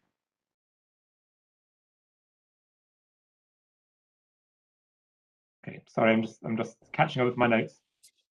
It's fine. The Moffat report also said it would help greatly if the developer produced a tourism impact statement as part of the EIA. And this would include tourist accommodation, all the providers, maybe a telephone survey of what sort of clientele that they had, and numbers on the roads. You also didn't include the Newton Stewart Walking Festival, which is, you know, quite an important tourism asset, but you didn't cover that at all. I think we'll certainly come on to that in item 7, other Okay, sorry. assets and so on. I think we'll go on to the individual studies now, and go back to Mr. Blackett to give us his view on the bigger study. Okay, yes, I think it's relevant to something that was said earlier about looking for evidence.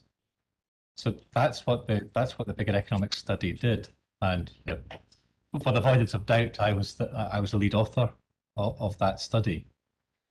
So, the reason we did this work, is the reason we were motivated to do this research, is because we work on the onshore wind farm sector, but we also work extensively in the tourism sector.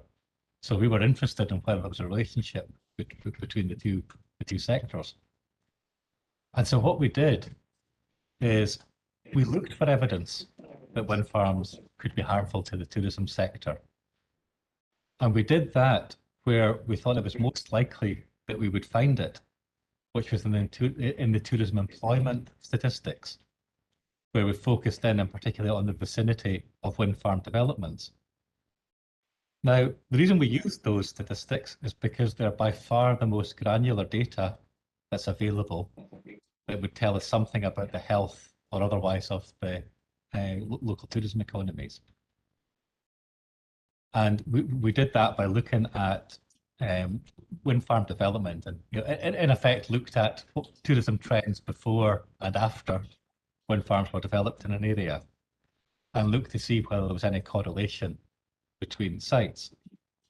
Now, what we didn't, and it found no link, it found no correlation between development of wind farms and trends in tourism employment. Now, what the study didn't do, it didn't seek to explain what it was that caused variation in tourism employment trends. That wasn't the objective of the research. It was more modest than that. What we were trying to find out was whether there was a relationship between two things, between wind farm development and tourism employment. And we found no relationship between those things.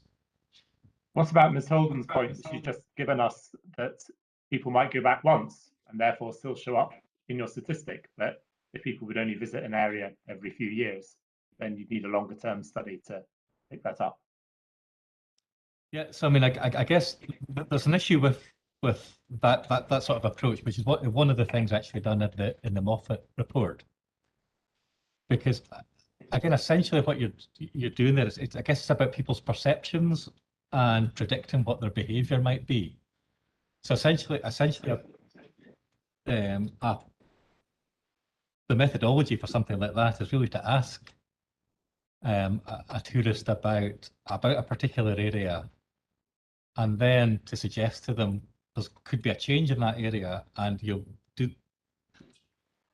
are they positive or negative about that change? And of course, some people are going to say they're negative about that change, and you don't like the idea that there could be a change to an area that they are particularly fond of. That doesn't mean that it's going to feed through in terms of changes in behaviour. And you know, we've now had wind farm development in Scotland for more than 20 years. I think it's long enough that if the evidence was there, we would know about it. We don't have tourism businesses here today expressing concern about the future of their business. I'm not aware of examples of where that's happened, despite having looked for it. So the evidence doesn't seem to be there. And whilst the absence of evidence is not proof that there's no link, there is an absence of evidence to show such a link. I think I gave earlier. my views for why I don't think we should be surprised by that. Okay, thank you. Thank you. Dr. Gordon, do you have anything to say about the bigger study? Yes, sir. I think there's a lot of problems with detail in the study. I mean, for example, the employment data is actually sample survey data, which should be reported with confidence intervals, but there's none reported. The outcome data for at least some of the wind farms is actually contaminated because new wind farm construction had started up locally by the time the outcome data was being looked at. So it's not clean data. But for me, the main issue, which is I've already touched on, is that the study regards all wind farms as equivalent. Every wind farm is the same, regardless of its context, regardless of whether it's an extension to existing wind farm, a repowering of a wind farm, or the first wind farm in an area entirely, regardless of the quality of the landscape. And I just give the example that of the 28 wind farms included, Mountaineering Scotland did not object to 27 of them. Now, our starting point is always the landscape and visual impact, not tourism impact. That's in a sense, that's a side issue. The fact that we came to the conclusion that for 27 of those wind farms, there was no landscape and visual impact on mountaineering suggests it follows that there could be no tourism impact on mountaineering. The relationship that I posit applies only in certain circumstances. It does not apply to the general proposition that wind farms as a whole have no impact or have an impact on tourism as a whole. It relates very specifically to particular types of circumstance, both in terms of landscape and in terms of the tourist market locally. And it's the absence of looking at that that I think renders the bigger economic study irrelevant to the argument I'm making here, because it looks at a general proposition. My reading of the evidence is there are specific circumstances, and the question is whether those specific circumstances apply at Clauchrie or not. And I obviously think they do. Okay, thank you. Ms. Holden, Ms. Spence, any comments to make on the bigger study? I would Yes, just Ms. like Holden. to say that the bigger study looks at jobs in tourism. And I'm just wondering how many owner businesses, people like myself, I'm self-employed, you know, I don't have a job, I'm not an employee. So perhaps there's a lot of people out there that aren't being included in your study when it has an effect on jobs. How would you know if it affected my job or not? Mm-hmm. Do you want to pick up on that, Mr. Blackett, or and the other points made by Gordon? Yeah. So I mean, on that specific point about jobs, so looking at tourism employment statistics doesn't count every tourism job in a particular area. All that is an indicator. So it's looking at whether there's been a change of tourism employment, which you won't include every single job in tourism. You know, there's a sort of definition that's agreed of what's counted as tourism. And you know, so it might not include, for example, you know, businesses that are too small to be VAT registered.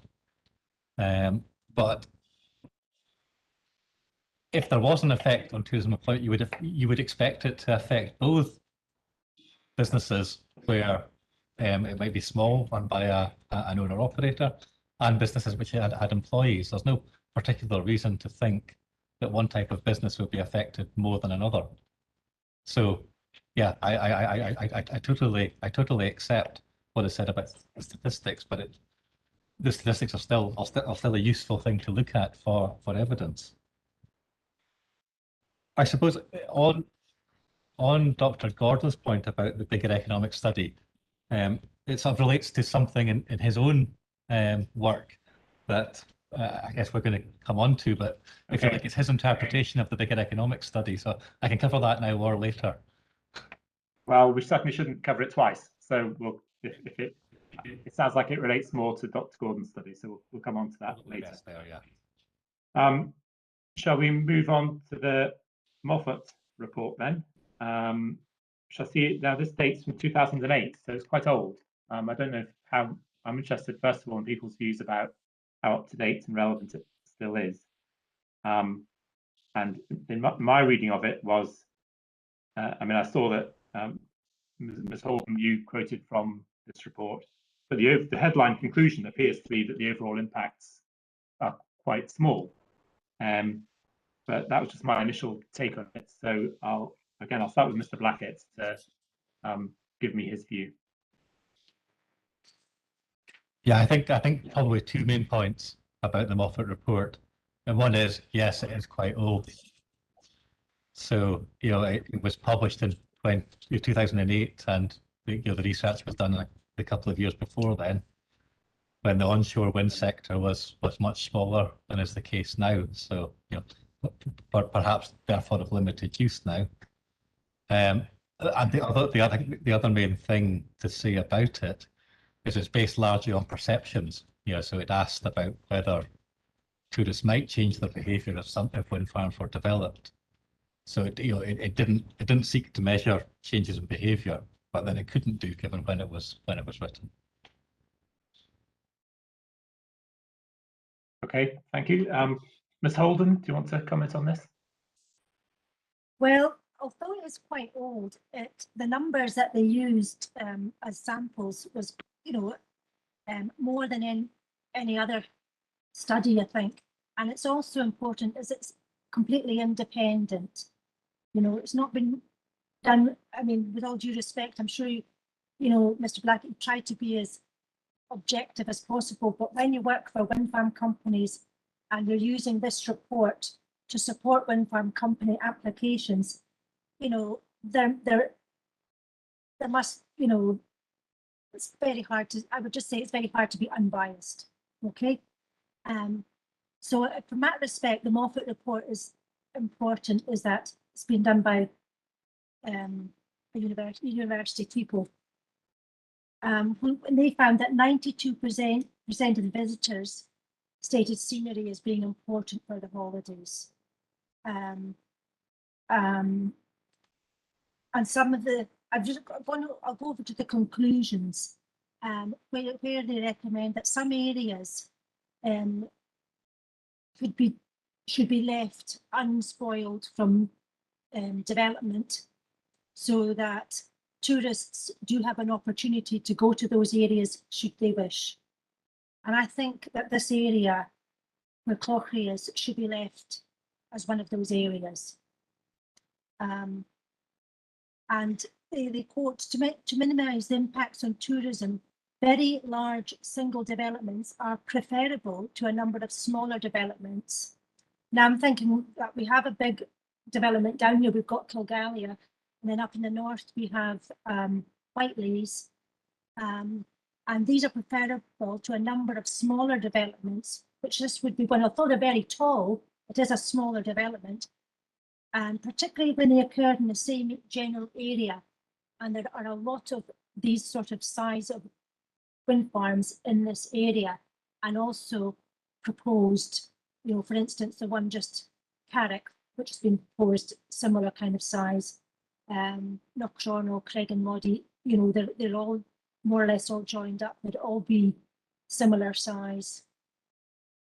You know, less turbines, but very, very tall. And the Moffat report also concludes that it is important that some areas are retained where turbine development is limited.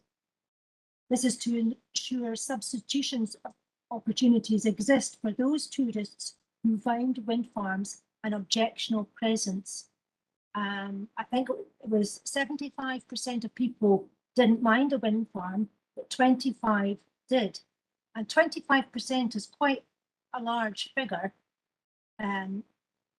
for small businesses to lose if they didn't have that repeat business. And could I just make another point here with relation to the wild land and the visualizations? They're showing the turbines, but they don't show all the other infrastructure, the little transformers at the bottom of the turbines, the battery storage compound, all the tracks that are running around. So I think the visualization from the wild land should show these things as well.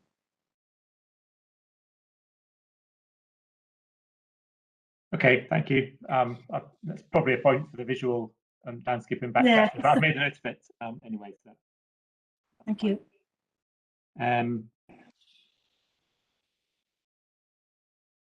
Ms. Spence, I can't see you, so I'm not conscious of whether you wish to join in on this discussion of these studies. Yes, I have one or two points that don't seem to have been raised.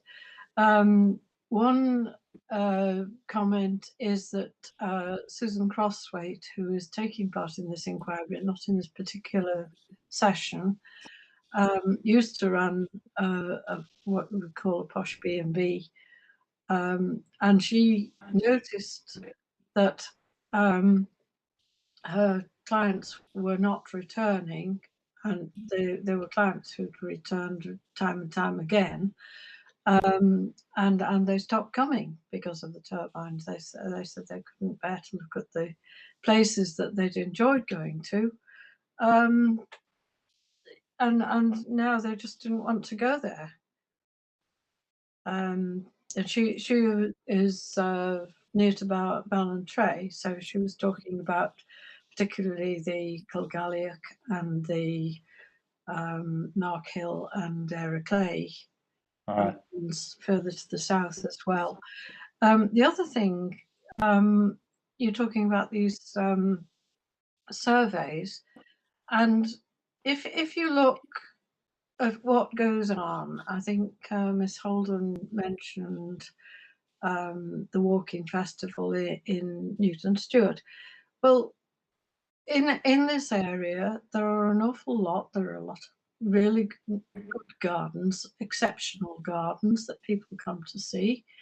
There's the Wigton Book Festival, and there's one at Cumnock as well, I believe, and all this sort of thing. And they attract a certain type of people, and those people are well-educated people who are sensitive to their environment and who come not just to go to the book festival or anything else. They come for the whole environment, and they do different things, and they have a lot of different interests.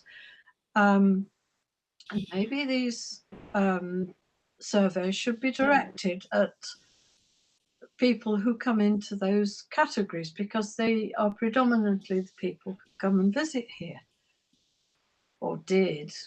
I mean, there may be there's a jazz festival in Girvan, so you get a lot of different kinds of people, but they're all sort of interesting people who have a specific purpose and enjoy the whole environment. They don't just come for the one thing that is their special interest. Thank you. That's similar to Dr. Gordon's point, isn't it, about there being Dr. Gordon talking about the mountaineering hill walking community. Yes. And you're perhaps talking about more the sort of the cultural visitor and a bit more fine-grained approach, looking at the differential impacts on these different groups. But probably covering a wider variety of interests, probably. Yeah, people don't just come for one thing. Yes. Yeah. Okay, thank you. Mr. Blackett, do you want to come back on anything you've heard before we come on to Dr. Gordon's studies? Sorry, I'll let Dr. Gordon come in first, because then you can have a wrap up at the end. Yes, Dr. Gordon. Sorry, sir, unless I missed it, I don't think you asked for my view on the Moffat report, which Right, sorry, maybe I didn't. I can give very briefly. I agree essentially with what Mr. Blackett said about it. The only additional thing I would say is that I found it an over-elaborate report, almost over-ambitious, with a limited foundation. And for example, key parts of the calculation are based on 191 people interviewed at general tourist destinations such as Stirling Castle who had seen the wind farm, or who had seen a wind farm. Really, to still be referring back to that in the context of an inquiry at Clauchrie is pretty uninformative, I would suggest. Okay, thank you. Mr. Blackett. I mean, I guess what we've heard in some of the comments is the sorts of things I've heard elsewhere, that sometimes when a wind farm is proposed, these concerns are raised that there would be an impact on the tourism economy. And it sort of takes on a life of its own because it keeps being raised at particular projects. When a new project is concerned, people hear about the concerns that there was somewhere else. So I sort of understand where these concerns come from. But if you go back to looking at what happens in the areas where wind farms have been developed, these concerns have not been realised. I guess probably the other point is around what we looked at in the environmental impact assessment and the detail at which we looked at the tourism economy. So the role of that assessment wasn't to do an analysis of the tourism economy. It was to look at whether there were aspects of the tourism economy which could be affected by this development. So that that's the filter through which that analysis was undertaken. Narrower focus. Okay, let's come on to Dr. Gordon's studies then. I'll perhaps start with you, Dr. Gordon, and if you could tell me what the headline messages I should be taking from your studies are. The two studies, I mean, one was essentially a literature review with just a little bit of new data in it. The other was an attempt to provide some new data to the debate. The literature review,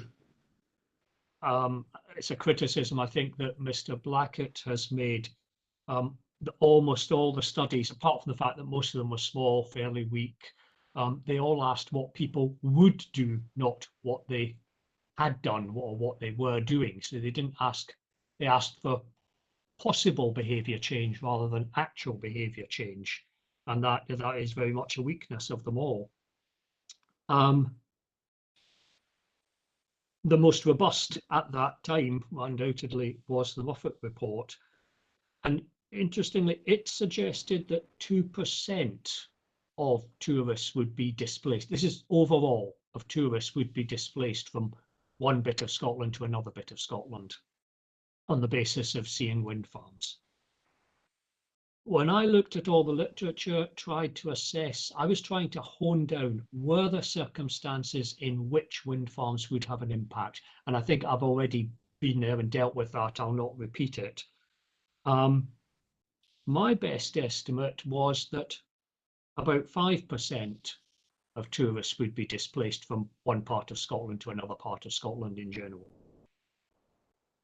Given the increase in level of wind farms, that didn't actually seem unreasonable. It seemed to me that my results were pretty consistent with those of the Moffat report. But what none of that addressed was the issue of landscape quality. Could talk in general terms that, in higher quality landscapes, there was likely to be more of an impact than in lower quality landscapes, but there was no quantification of that. So what I did was to take the established local landscape designations, established not by me, but by local authorities, and to map that, as it were, onto Bigger Economics 28 wind farms to find that the 3 that were in local landscape areas were towards the bottom of the ranking. Now, that is not definitive evidence. I really accept as a very simple analysis. It seemed to me, though, that taken together with all the other evidence that was covered in my literature review, that what I was seeing wasn't, can I put it this way, it wasn't the canary falling off its perch in the mine. It was the canary wobbling a bit. So you think there could well be something here. The whole literature analysis, the limited data that I had, the data that I also was able to bring in by a survey that was being done, a general survey that was being done on Mountaineering Scotland members, and we included questions on whether they had changed their behaviour in response to wind farms. Not theoretically whether they would, but whether they had. Putting all of that together, to me, it reinforced the argument that in particular circumstances, there will be an effect. And I've rehearsed that already. I won't go there again, sir. Yes, and I was interested in your model, but does your model show anything different from what a landscape and visual impact assessment does? Because an LVIA assesses the sensitivity of a receptor in the way that you seem to be advocating, and that feeds into how significant the effect is thought to be. Yeah, I mean, again, I just want to emphasize, I'm only talking about mountaineering related tourism, and by analogy, similar sort of landscape sensitive tourism. I certainly not making a point about the whole of tourism. It feels to me that what I'm saying is very much based on landscape and visual impact. It's the, if you like, it's the consequences of landscape and visual impact. It's the step beyond where Mr. Welch is prepared to go. What are the consequences in terms of behaviour and therefore in terms of tourism? I would argue that, in a sense, what it needs is a slight added weight to landscape and visual impact in the planning balance, where a wind farm is in the kind of location and within the kind of tourism economy where a tourism impact is possible. That makes sense, sir. Yes, it does. Thank you. You talked about displacement and the possible displacement of people or spending to other parts of Scotland. I mean, thinking in the round, if the people are still coming and they're still spending the money, how far does that matter? If somebody wants to climb, if somebody gets enjoyment out of hill walking and they decide not to climb in an area which is affected by wind farms and decide to go and have a nice day climbing a hill somewhere else and still have a good day, then is it as big a problem as you're saying? Well, at a national level, I quite agree, yes. I mean, so long as you retain the tourists, although I have to say, it's also quite easy, for example, to reach the Lake District in about as much time as it takes many people to reach Galloway. So some of it could leak out of Scotland. But yes, I mean, the main, as all the evidence that I can see, the main effect is likely to be displacement within Scotland. But that does depend, as the Muffet report said, on areas within Scotland not having turbines that people can be displaced to. Otherwise, you would find displacement going to areas such as quite extensive areas in the north of England, which are certainly no better in landscape terms than Scotland is, but tend not to have wind farms because they've got a lot more national parks down there. Okay, thank you. Mr. Blackett, do you want to respond to that and give me your view on Dr. Gordon's approach, please? Yeah, sure. I'll cover all of those issues. As Dr. Gordon said, there's two two documents here, and the first of them, which is MS5, is essentially mainly a literature review. Now, what Dr. Gordon does in that literature review is he forensically takes apart many of the studies and highlights their limitations, and then he seeks to draw conclusions from them, which I don't think he can have it both ways. And a particularly good example of this is on page 15 of that document, or in figure 6, where what he's seeking to do This is say something MF5. about an MF5, yeah. Yeah. So there's a graph. There's a graph there that seeks to draw some conclusions about a trend that might be taking place. Now, not only is this based on research studies that Dr. Gordon himself demolishes, but it's seeking to add together studies that ask very different questions of very different samples. And it seems to me extremely misleading to present them in this way and then reach conclusions from them. So I don't think that's a useful contribution.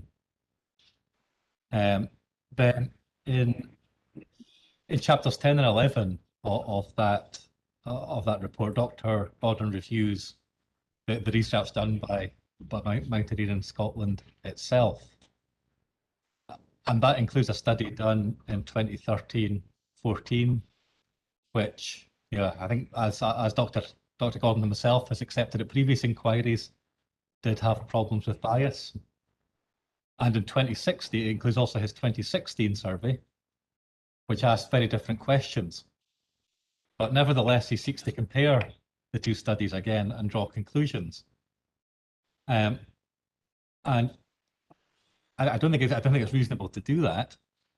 And I think it's also what it also seems to do is conflate mountaineers with members of Mountaineering Scotland, which an organisation, its own website, talks about campaigning against what it describes as industrial scale wind farms. So I don't think Mountaineering Scotland members can be considered to be representative of mountaineers, never mind of tourists more generally. So I'm not sure how that report really adds to the debate, other than Dr. Gordon's analysis of the shortcoming of some of the studies. I don't think you can then go on to draw conclusions from them on that basis. In the other report, in MS7, as Dr. Gordon's already mentioned, one of the things that he did here was, if you like, reanalyzed the results of the bigger economics research by picking out 3 of the wind farms, which, as he's explained, were in locally designated scenic areas. Now, what he highlighted there is that those 3, in those areas, tourism employment trends had been worse than the Scottish average. However, that was the case for 11 of the wind farm sites of the 28 that were looked at in the study. So, like the other 8, therefore, by definition, weren't in locally designated scenic areas. So it doesn't seem to me to be evidence that there's a link between those 2 variables. So again, I'm not really sure what that adds. Like I think probably Dr. Gordon recognised himself that it's not particularly strong evidence. I'm not sure what it adds. But I think overall, what Dr. Gordon seems to be arguing is that, and he's very clear that he's only talking about mountaineers, not about tourists more generally, is that there's a group. He's not saying they'll visit the hills less often. He's saying for a minority of mountaineers, they may move from one area to another area. The displacement effect that was being discussed. And it seems to me, given that there are already wind farms in this area, if I follow Dr. Gordon's own logic, that would seem to strengthen the case for developing a wind farm here, rather than somewhere else where there isn't already development.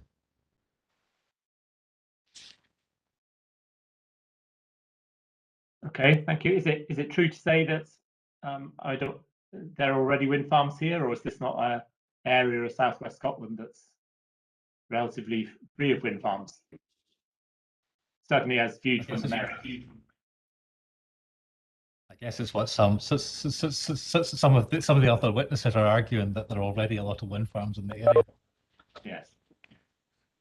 Okay. Dr. Gordon, I'll come back to you in a moment, but I haven't heard from Ms. Holden yet. So, Ms. Holden, over to you. Yeah, well, just on that last point there, that this area of southwest Scotland, it is relatively free from wind turbines, because within the Merrick area of wildland, within the biosphere, you know, it has, and the Galloway Forest Park itself.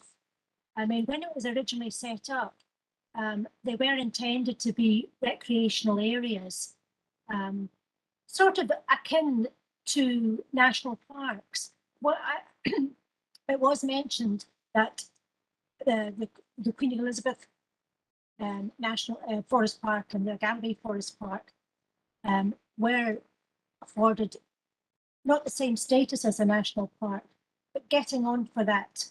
And that's why there's only 2 national parks in Scotland, because we had forest parks as well to complement that.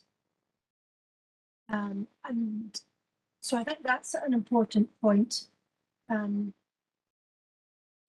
the lack of wind farms reflects the boundaries of the Galloway Forest Park. Excuse me. There are a lot of wind farms to the west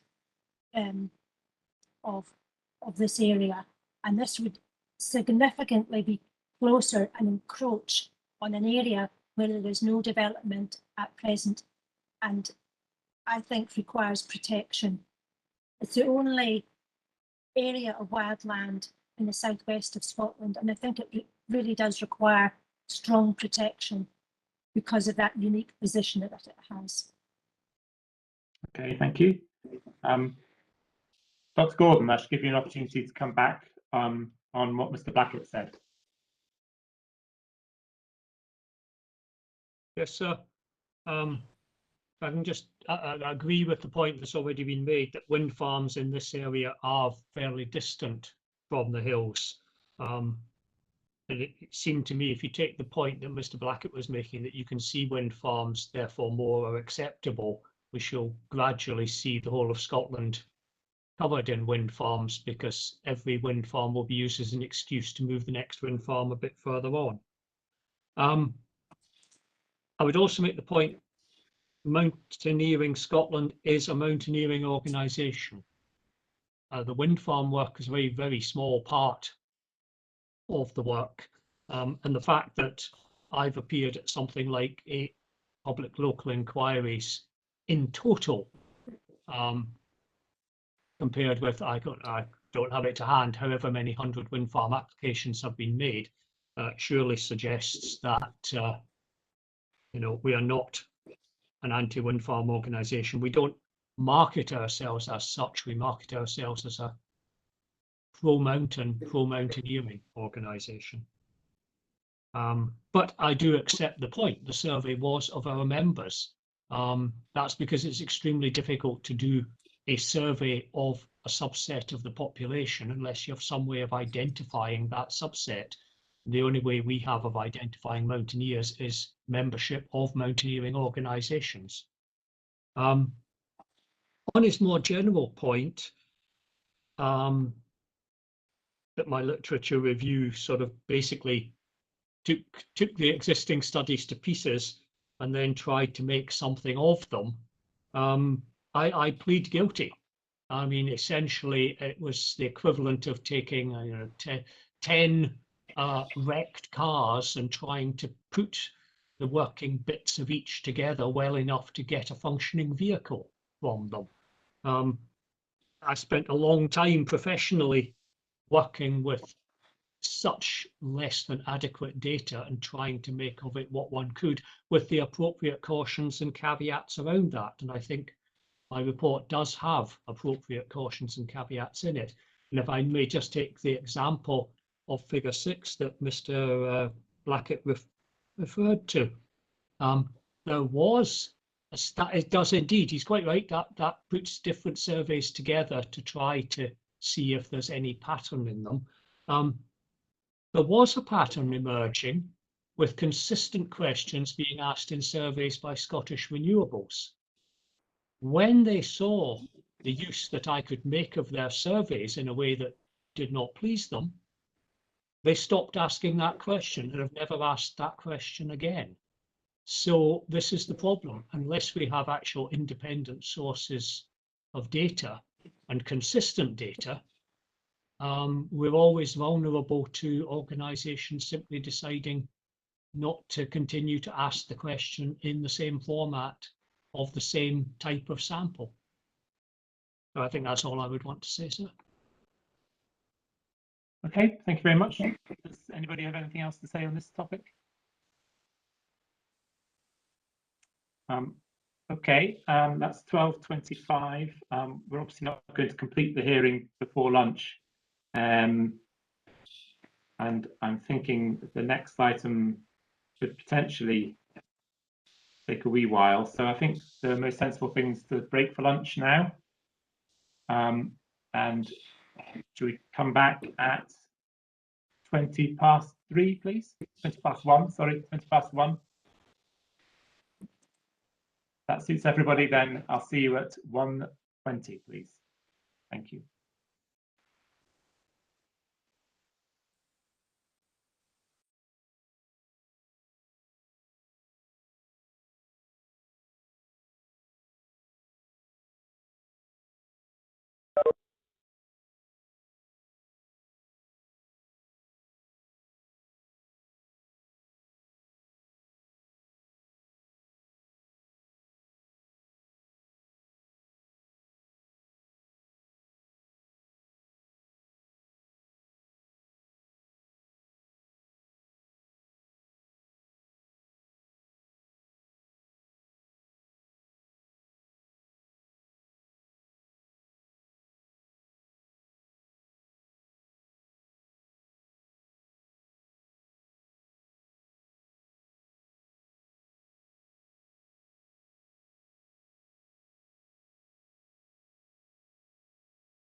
Well, good afternoon, everybody. Are we all back?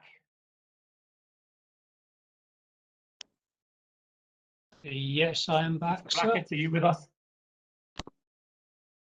I'm here. I see Ms. Spence is here, Mr. Gordon. Yes, I'm here. I think, yes, I've got my video as well. Yes. Yeah, and I can see Mr. Blackett.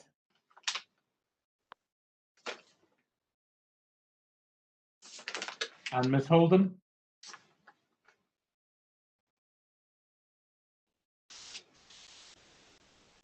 We'll maybe just wait a minute and see if Ms. Holden's going to join us.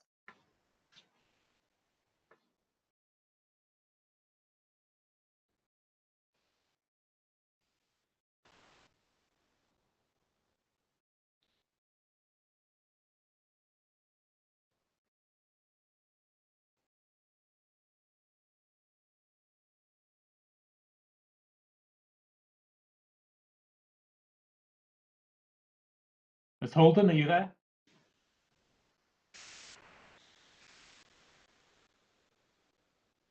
I can't see her name.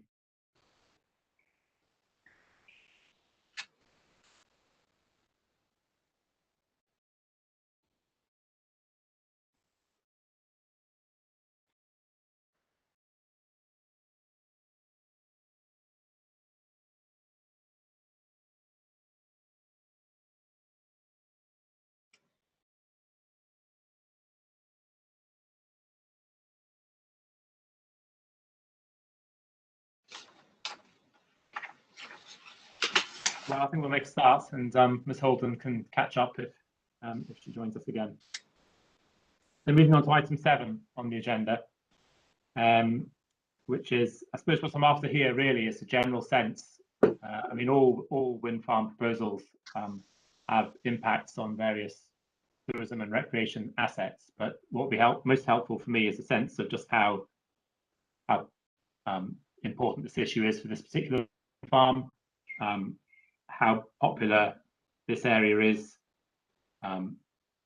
comparatively for tourism and recreation, and what the particular locations and assets are that I need to consider in my report. If I could ask Mr. Blackett first to give me his views on this, please.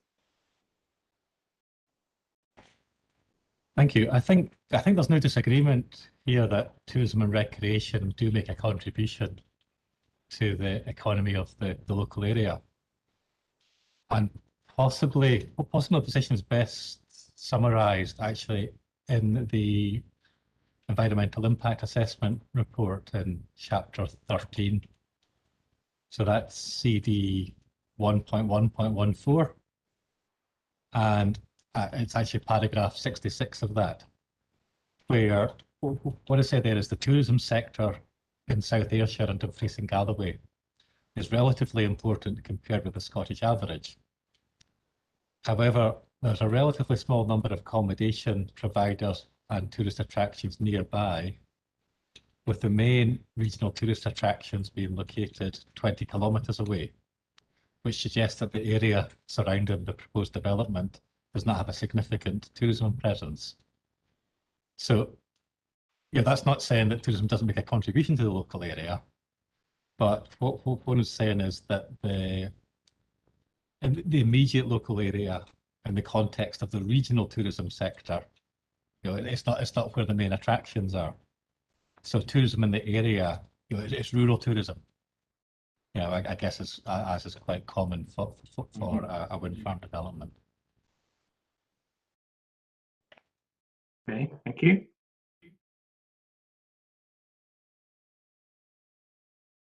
Dr. Gordon, I've got some of your views, I think, on this topic already at the landscape and visual session. But do you want to summarise your position as to the importance of this area for tourism and recreation, please? Yes, in Ms. Holden's absence, I would draw attention to the number quoted in her hearing statement of 800,000 visitors each year to the Galloway Forest Park. Obviously, not just hill walking visitors, but that's quite a substantial number. I think it partly reflects Mr. Blackett's relatively narrow definition of tourist attractions. For example, I'm pretty certain he never counts hilltops as tourist attractions, yet they obviously are an attraction for tourism and recreation by the sort of people I represent. I think only the applicant has the resources to do a proper assessment of the popularity of the area, and I suspect both the applicant and anybody else attempting to make such an assessment would be very much stymied by the lack of availability of statistics. You know, there are no consistent people counters on the Awful Hand range, for example.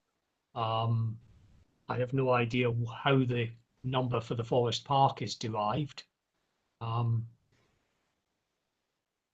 I could, sir, waffle on, but I don't actually think it would contribute productively to your hearing. Or I could give anecdote, but again, I'm not convinced that would be productive in the circumstances. I mean, just for example, okay. I myself have stayed to climb the Waffle Hand. I've stayed at New Galloway and Creetown, and many years ago at Newton Stewart, none of which feature in the tourism and recreation impact assessment. Mm-hmm. I'm interested. I mean, as a walker, I don't know how far your interests extend to national trails, but I'm interested in the Southern Upland Way as one particular receptor, and I suppose I have a slight suspicion from my visits to the Southern Upland Way that it's not as well used as I would have expected, and the way of it isn't always very apparent on the ground, and so on. Seems to be in something of a disrepair. Do you have any information on how popular the Southern Upland Way is? Again, so I can't quote numbers. It's far less popular than, for example, the West Highland Way, which is obviously, I think, by far the most popular in Scotland. In fairness, it never has been that popular. It's had very long stretches of not very inspiring country through commercial conifer crops. It tends, in my experience, simply, Mr. Blackett won't like this, but it's anecdotal, it's just talking to walkers.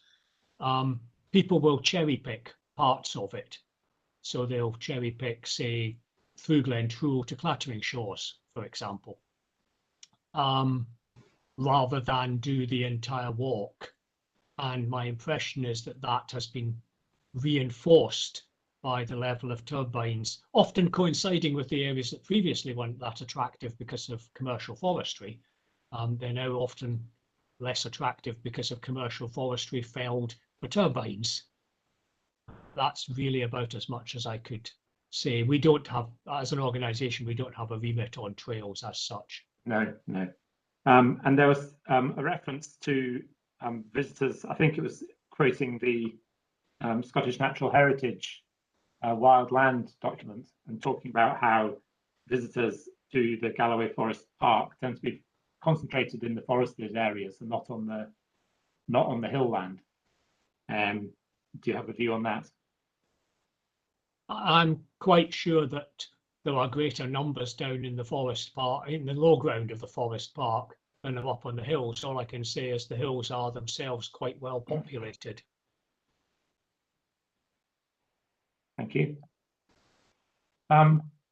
Ms. Spence, do you have any comments on the general popularity of the area for tourists and what the particular things are that tourists come to see? Well, I know that a lot of people, local people, use the various trails and like to go into the country and up the Merrick and so on, and they have visitors to stay. They tend to go and climb the Merrick and do things like that. I would say that from what the thing that deterred me from doing the whole of the Southern Upland Way was the fact that there is no way that you can drop off it to do a B&B in some of the stretches around this area. I think there's about 3 days worth of walking where you really need to camp, and the midges can get to be very bad. So that must account for it. But I think part of the attraction of the area is the very remoteness of it. People really do like to get away from it, even if it's only for a few hours. Often they can't commit, to being out of circulation for a few days, because people they're on their own, or people start to worry about them. But I still think that it is a valuable resource, and not just for tourists, for the residents. A lot of the local residents do take advantage of all this, myself included. Thank you. Coming back to you, Mr. Blackett, I don't know if you want to respond to any of that, but do you have any information from the work that you've done about the number of tourists visiting, like the number of people visiting Ayrshire who come for, say, who are coming for golf, or who are coming for to visit the coast, as against people visiting other assets? Do we have any reliable information on that? I mean, not really. I mean, I think I agree with Dr. Gordon. There's a lack of sort of reliable statistics on these, so most of it is anecdotal. The Southern Upland Way, for example, as already been said, doesn't seem to be that well used, or I guess probably for reasons that have been explained. The Forest Park really is popular, and I think as I mentioned earlier, probably within the forest area itself in particular. I'm not sure I can add much more than that. Okay, that's fine. Well, then that sounds like we can move on to item 8, unless anyone has anything to add. So this is, I suppose, developing on from item 7, and perhaps you'll say, perhaps the answer is the same, that we don't have any useful information on this, but I am interested in people's opinions as well as hard statistics. So this is not just about the number of people coming, but about how they would be affected by the Clauchrie proposal. So items like how far the people's enjoyment of the area is built upon views towards the Clauchrie development site, and the particular ways that the experience would be affected. And then we'll perhaps address those two before coming on to Dr. Gordon's argument at paragraph 16, which is a sort of standalone item. But Mr. Blackett, do you have anything to say about my first 2 bullet points there? I guess I probably already made this distinction before, but I would make a distinction between experience and whether that has a consequence for behaviour. I suppose issues of whether or not there's a landscape or visual impact, I guess, is not for today. But I understand that, as James Welsh made clear in his evidence, that his view is that as a result of the development of Clauchrie, that this will still be a landscape with wind farms rather than a wind farm landscape. And I guess for that reason, I wouldn't expect there to be a change in that wouldn't be enough of a change in the experience to lead to a change in behaviour on the part of tourists or recreational users. Okay, thank you. Dr. Gordon. Yeah, I think for reasons we've rehearsed in the landscape and visual session, we don't share that view.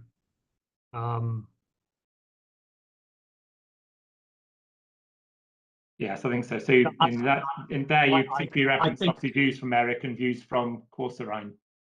Yes, I think the range further south. well, the Mackin group. I think I would be repeating detail from the landscape and visual session if I said more. But I just draw the distinction between a wind farm being in view and a wind farm being near, which again was a point made in the landscape and visual session.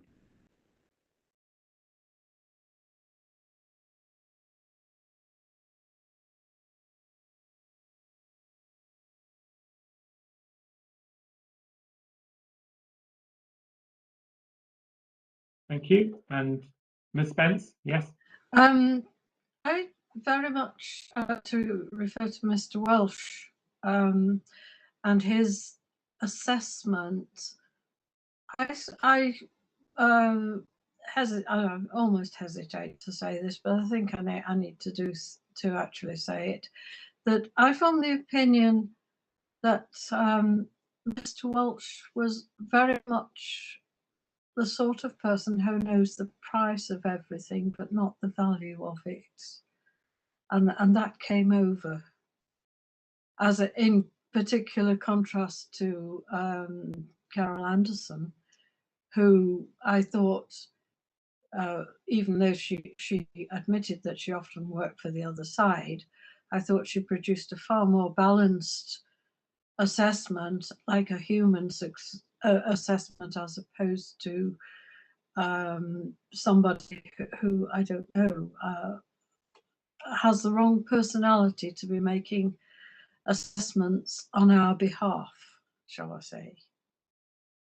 Well, I don't know if now is probably not the time to be delving into people's I really wanted to question him about it last week, but I sort of kind of got knocked off about 7 times. I didn't manage it. Okay, do you have any view on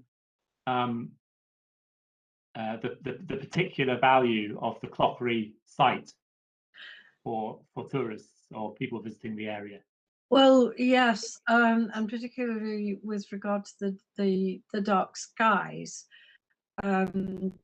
Personally, I mean, I just go outside the back door and look up at the stars, and it's something that I don't like to continue doing where I am, but I fear that the lighting thing will put paid to that if I'm still here. But generally speaking, I really think that the value of a wild space, and also nobody has really mentioned the very rare and particular plants that are growing in the area and should not be disturbed by all this. I know that I have a friend who has studied the mosses and so on down there, and he does say that they're very rare, and so. But I know that there are other places, because over at Sanker, where there is a wind farm right opposite my father's old cottage, and in his property before he sold it, he had lots and lots of rare plants which people used to come down from Botanic in Edinburgh to look at. So there is a lot of other stuff that should be protected, and you know, that people visit the area to see. Particularly, I mean, I mentioned earlier that there are lots of gardens here, and lots of very keen specialized gardeners visit the gardens and then go on to visit this area to look at the rare plants that are up there. So I mean, be severely disturbed when you're disturbing peat and so on. That's part of the environment. Again, it's those combined visits. People might be coming for one thing, but then also getting enjoyment out of other parts of the area. People rarely come just for the one thing. The people that I encounter particularly have many interests, and very they're not sort of walking around with tunnel vision. They're looking at the whole area. Okay, thank you. Ms. Holden, you've joined us again. Good Sorry, afternoon. I couldn't get connected. No, that's fine. We all have these problems. We're on item 8, and just the first couple of bullets of item 8. And I suppose me trying to get a general view of how significant this area is for tourism and what the key sort of tourism assets are. Are you? Right. Yeah. Do you have any Sorry. comments on that? You're dropping out again, are you?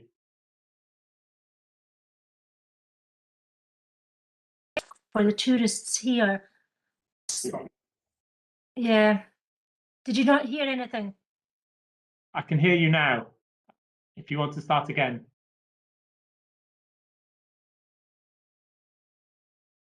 No, you've frozen.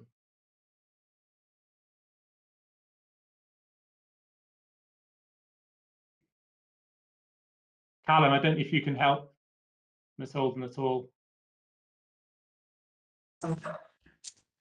All I could suggest is that Miss Holden turns her video off when speaking. That might try and reduce the bandwidth that's being used, and that might be causing her connection issues. Well, the video's off now, so can you hear us now, Ms. Holden?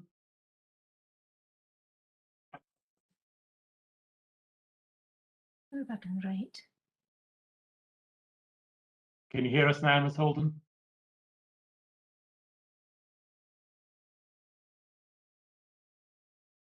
Okay, well, we can maybe come back to Ms. Holden Right. if she can get connected. Oh. Hello, can you hear us now? I don't seem to be getting.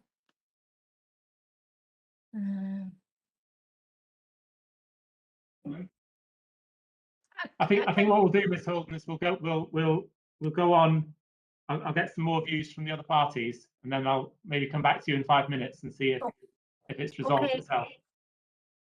And if you go on to my third bullet, which is about referring across to Dr. Gordon's argument at paragraph 16 of his statement, which I think is saying, well, I may allow Mr. Gordon to explain it, but what I think it's, if I've understood it right, it's saying that the landscape and visual impact assessment may identify a sensitivity of a location like the Merrick Hill Summit, and then identify there will be a big effect, visual effect from there, and therefore that's a significant effect in EIA terms.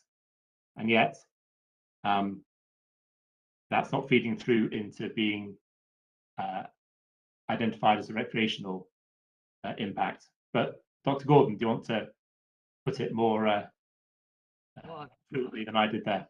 I think you've summed it up perfectly, sir. You know, chapter 13 is where I would expect any adverse visual impact that's been flagged by the LVIA to be picked up, and yet it ignores hill walkers completely.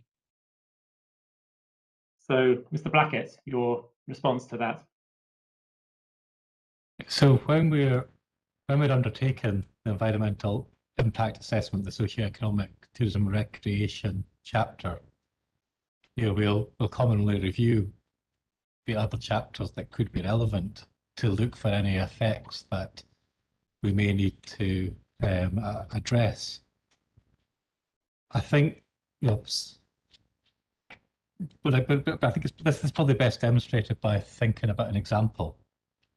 So, because it's not about, you know, our role is not, as I've mentioned a few times, is not about commenting on the visual and landscape effects. We're interested really on whether it's likely to change behaviour. So if we look at, for example, the landscape and visual impact assessment, the assessment on the Merrick, which so that's CD 1.17, that's chapter 6, the landscape and visual assessment. And on page 52 of that is the assessment on the MERIC. And as has been mentioned, there's a significant effect there. But that significant effect is as a result, that it follows from the additional cumulative effect. So what that's suggesting is, in addition to the turbines that can already be seen, it's adding to that. So thinking through, so the question then arises is, so would that lead to a change in behaviour? I guess as the evidence that we reviewed earlier from Dr. Gordon is that his position was that as a result of wind farms, there doesn't seem to be an effect of people going to the hills less. If there is an effect, it's people avoiding areas where there's wind turbines, favouring areas where there might be, and even that's a minority effect. So the very fact it's a cumulative effect would suggest that this is an area that would already be avoided, and so there's not a behaviour to change. So I'm not really sure what else we could add in the socioeconomic assessment beyond that. We don't really have a reason to expect a change in behaviour. Okay, Dr. Gordon, does that satisfy you? You'll not be surprised to learn no. I mean, I think it fails, as we repeatedly return to in the landscape and visual assessment. It fails to draw any distinction between distant views of wind farms and close views of wind farms.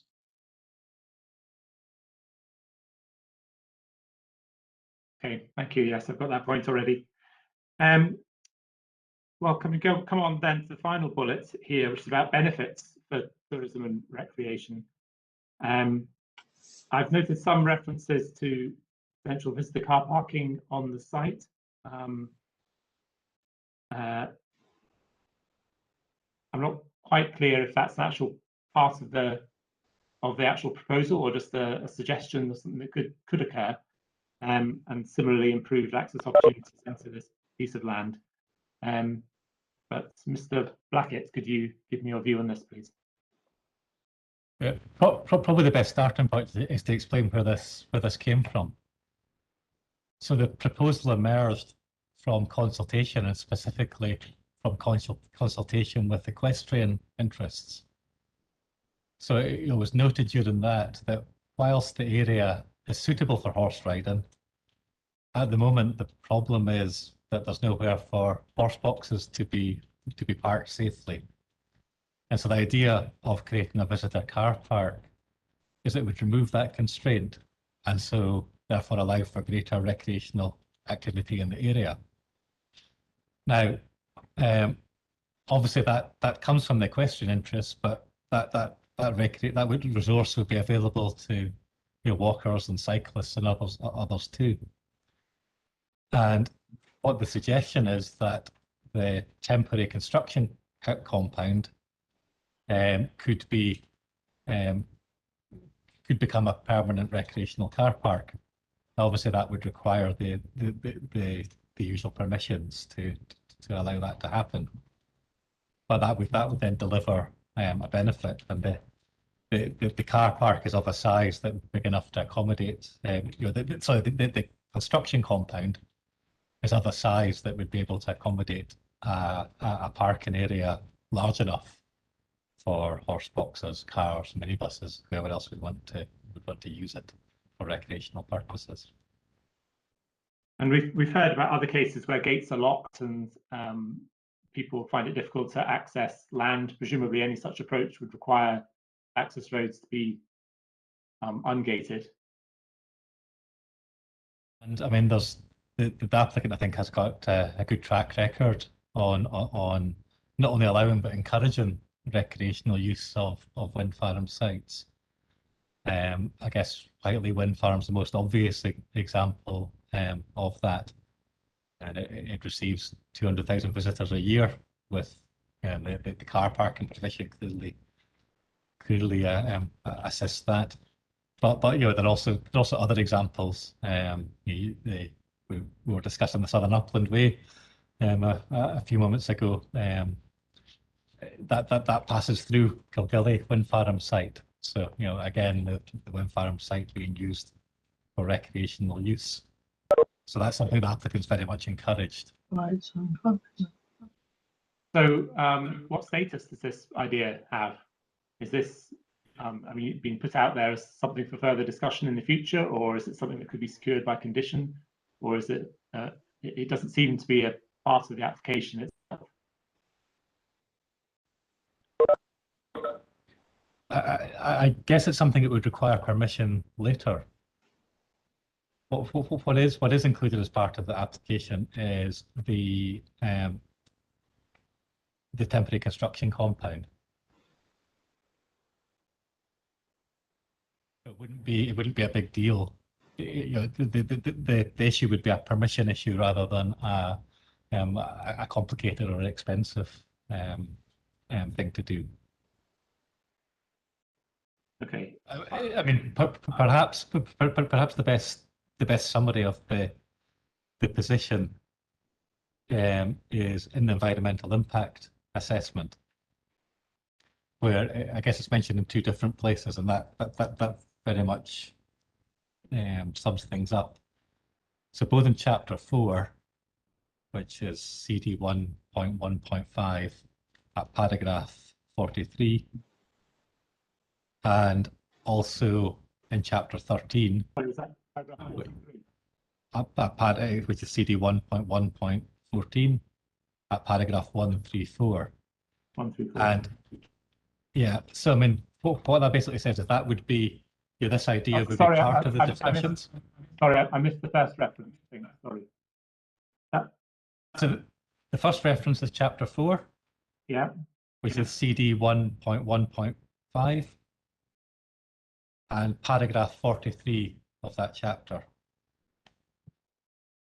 Okay, and the second reference is in chapter 13, so CD 1.1.14 at paragraph 134. Thank you. So what that explains is that the applicant will work with the access officers at the local authorities to look at the issue of access generally in terms of an access plan, and you know that's when consideration of what the right approach is to the car parking facility would be decided, because it would be part of that general access plan.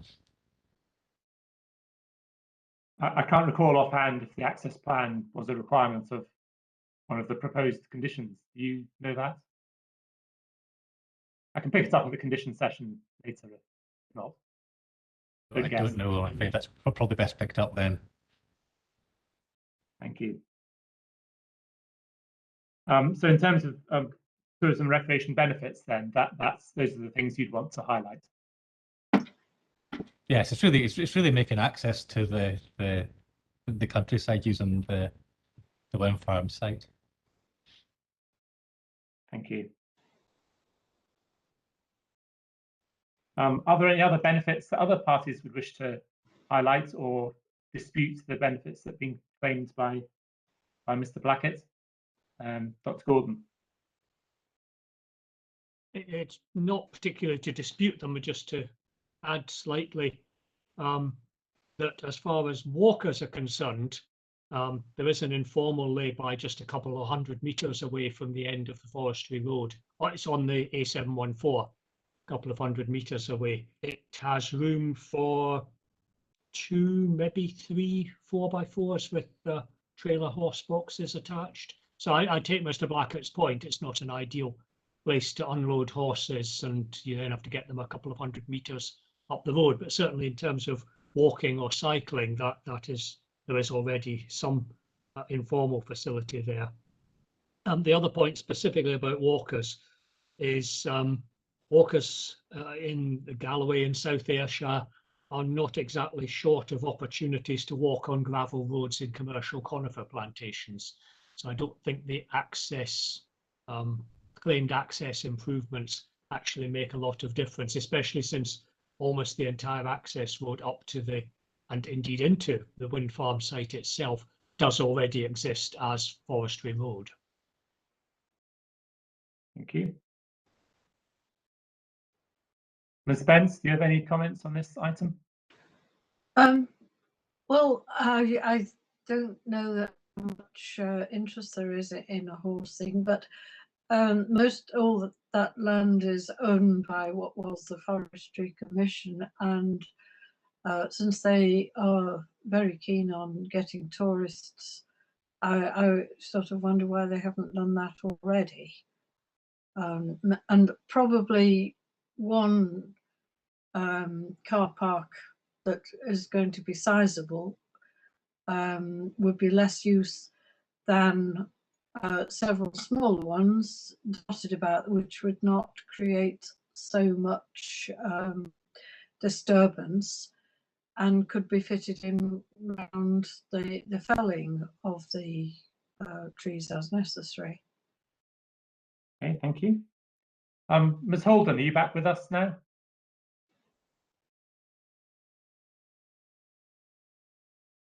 Can you hear us, Ms. Holden? Okay, does anybody else have any further comments on item 8 before we move on to item 9? Then we'll do that, and we'll try and come back to Ms. Holden at the end if we can. So item 9 is about other potential negative economic impacts, and I put this in really, Ms. Spence, because of your comments about congestion and the economic damage caused by damage to roads and so on. So if you'd like to kick us off with your concern here. Yes, well, first of all, in the last inquiry, I was representing the Bar Hill Community Council, who had a number of complaints, which turned out just to be the tip of the iceberg about the way that deliveries, particularly to the Kilgalliack sites, were just not getting there because the site wasn't signed. The site still doesn't have a proper sign. I think I've supplied you with photographs in my small list of submissions, illustrating the fact that 4 or 5 years later, it still does not have a proper sign at the entrance. And the reporters on the Eric Clay inquiry, when they came to do their site visit, Alison, can't remember her other name, actually said to me that we see that there are a lot of signs like you've got no at the end of your road, no entrance to Kilgalliack traffic and so on. And I know that at every single place where that has happened, they would have had at least 3 huge delivery trucks up their private driveways getting stuck before they managed to get a sign, because that's how long it took us to get the sign at the end of our road. And we were, I mean, nobody ever came and put anything right after they'd made a hell of a mess of our road. So this session, yes. I mean, this session is about economic impact, I suppose. So is right. it the point? The point is the main point that then that there's damage being caused to private driveways by deliveries going to the wrong place. And well, it's economic benefit because people have to sort their roads out so that they can use them again, and they didn't seem to care a toss about it. The other thing is something that personally affects me because I'm a professional musician. I run a publishing company from here. I'm in my office now. Unfortunately, I mean, this goes over to the noise thing. I'm sorry, but it does, because the noise keeps me awake all night. Sometimes it's frequent that I don't get to sleep till say 6 in the morning if I'm lucky. So I'm suffering from lack of sleep, which doesn't help me to run my business or be a better flute player or anything like that. It also makes me ill, sick, you know, and it is extremely unpleasant, the actual low frequency from these turbines, which I'll tell you about in detail later. But basically the effect on me is that, first of all, I can't have any private pupils at the house. If I want to teach private pupils, I have to go to their house. I am often unable to actually practice when I've got concerts coming up, because the thump from the turbines forces me into their rhythm, not my rhythm. So if I want to change the speed of a piece to play it at the right speed, it's almost impossible. It makes my life extremely difficult. The lack of sleep deprives me of concentration, because I do a lot of music arranging for different groups and that sort of thing. And that requires a total concentration, because I have to hold so much different music in my head that I mean, if my concentration is broken, it costs me at least half an hour to get it back again and get everything back into my head so that I can carry on working. And the noise and the noise and the you know, the vibration from that, and it has grown. I mean, it, as each turbine factory has been built, it's got worse and worse and worse. And there are times when I can't even stay here. I can't even go out in my garden and I was a very, very keen gardener. I used to be, you know, on the committee of the gardening club and all that sort of thing.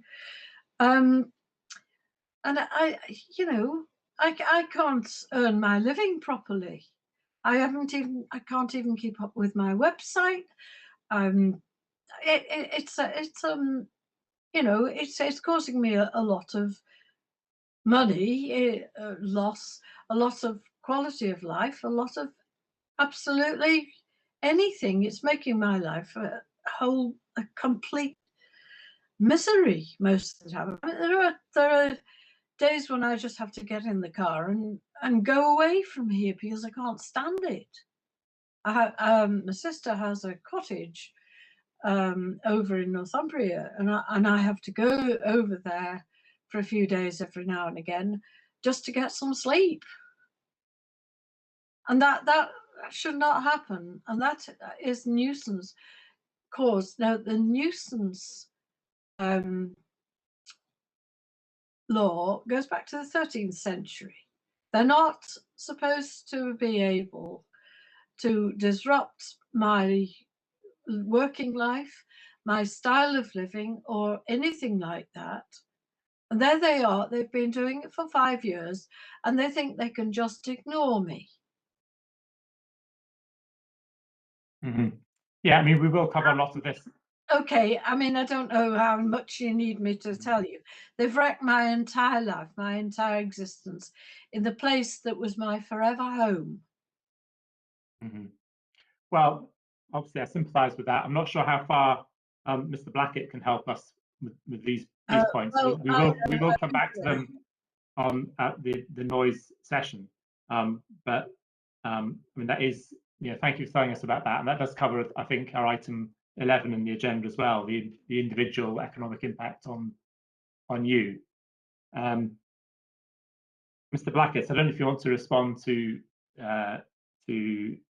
that, or to more generally to our points to item 9 and what you've heard. And also, I'm interested in this point about the overall net economic impact and how your chapter 13 covers the economic benefits that you identified, but is there any balancing where you're producing a net figure and acknowledging some economic costs? Okay.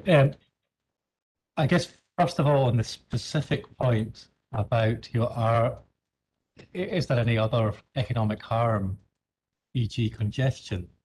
Now, it's not congestion rather. It's not my area of expertise, the transport area. But I am aware that this was dealt with during the consultation process. And so the consultation response from the council, which is CD 2.1.29, does deal with this issue, and no congestion is expected even during the construction phase. So there's not a concern of economic harm from that source. So therefore, the net economic impact, that term is used in my chapter in the sense that we compare the economic impact of this project with a reference case where this project doesn't go ahead. So the difference is the net effect between the economic impacts of those two situations. So it doesn't imply that there's negative economic impacts. However, it's something that's considered as part of an assessment, but we haven't identified any adverse economic impacts here. So therefore, the overall net economic impact is the economic impact that has been identified in the environmental impact assessment in my hearing statement, and also some of the wider issues that we've discussed earlier today, associated with the change in economy and the contribution of renewable energy to that. So these are the overall net economic impacts. Okay, thank you for that. Dr. Gordon, do you have anything to contribute on this item? No. I'll try Ms. Holden again. Are you here, Ms. Holden?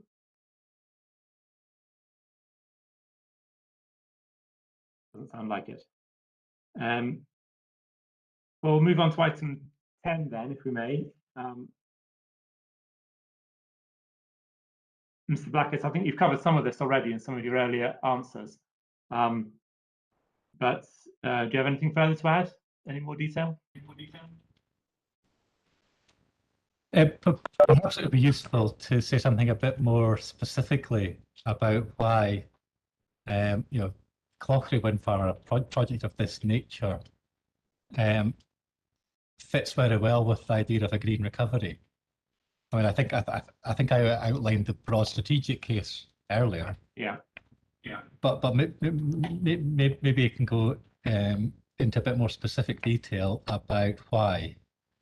So, what investments in onshore wind farm projects like this do is they generate employment opportunities in the short term. For example, in the construction stage.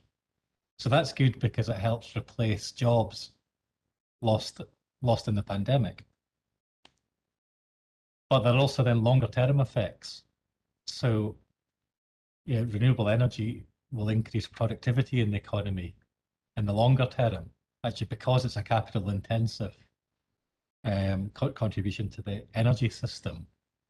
So that means if you like, the input costs to the economy in the longer term are a bit lower, and that economists call that a productivity improvement, which is one of the sources of economic growth. So in thinking about how should Scotland go about recovering from COVID, in terms of the economic effects of COVID, is that Scotland has significant natural energy resources, such as a high wind speed, compared with many other countries further south in the globe. So it makes sense for Scotland's recovery to be based on these assets. And I think, as I touched on earlier, the UK and the Scottish governments have both committed to an economic recovery that seeks to create something better than what was there before. And that recovery strategy is on increased well-being and on sustainable and inclusive growth. So renewable energy is not the only sector that can deliver sustainable and inclusive growth, but many of the other sectors that do lead to an increased demand for electricity. And the electric vehicles example I used earlier probably explains why that's the case. So renewable energy is like a double hit. The sector itself is contributing to economic recovery, but by supporting the electrification of other sectors of the economy, that means that they can grow in a sustainable way. So they can grow without increasing greenhouse gas emissions, and thus facilitating that sustainable growth. I guess the other element as well is the inclusive bit of and that's part of the national purpose and the national performance framework. Part of that, there's a geographic aspect to that. Yeah, so part of that is that the onshore wind sector is a good way of creating jobs in rural areas where there may be sort of fewer alternatives available. So as well as hitting on the sustainable growth part, it does hit also in the inclusive growth part. So if that overall policy intention is to be delivered, it really needs projects like Clauchrie Wind Farm to proceed, because you can't deliver all these benefits without such projects. Thank you. I don't know if you can speculate about the construction date of Clauchrie, were it to get consented, and I appreciate there would be some spending and investment that would happen ahead of construction in any event, but I suppose just relating that back to COVID, recovery from COVID. I mean, if construction was to take place in, say, 2024, then that's some years away. Is it a bit of a stretch to claim COVID recovery benefit here? I guess, economists, it was once called a dismal science, and so I wouldn't want to emphasize that point, but I'm afraid that the recovery from COVID will not be something that happens quickly. It will take a number of years. So even if the construction was in that sort of time frame, it will still be making an important contribution to rebuilding the economy. And particularly when you consider the broader context, that what we're talking about is not, it's not about trying to boost consumption in the economy to, recover consumption that was lost when everything was locked down. That's not what we mean by recovery. What we mean is transforming the economy into something better.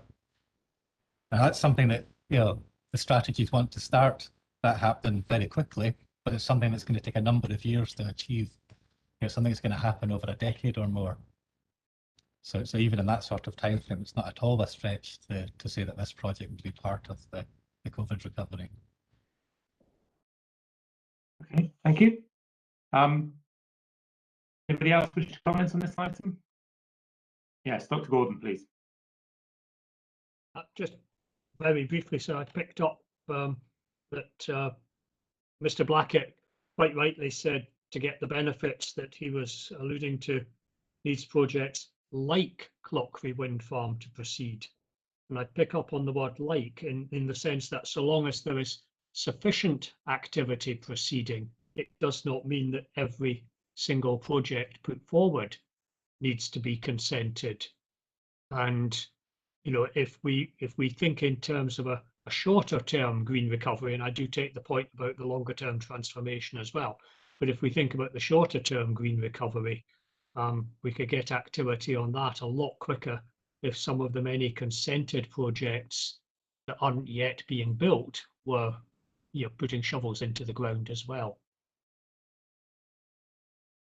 Thank you, sir. Thank you.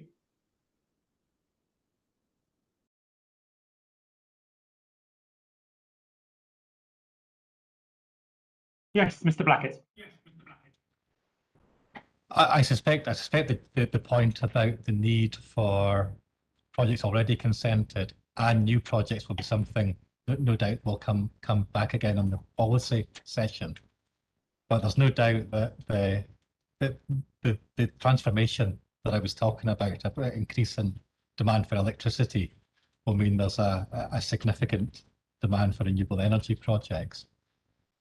I guess on Dr. Gordon picking up the point, projects like Clauchrie, that's the case when we think about the Scotland-wide economic impacts, but that doesn't hold for the local impacts. You know, if Clauchrie doesn't go ahead, the local impacts associated with Clauchrie won't be achieved.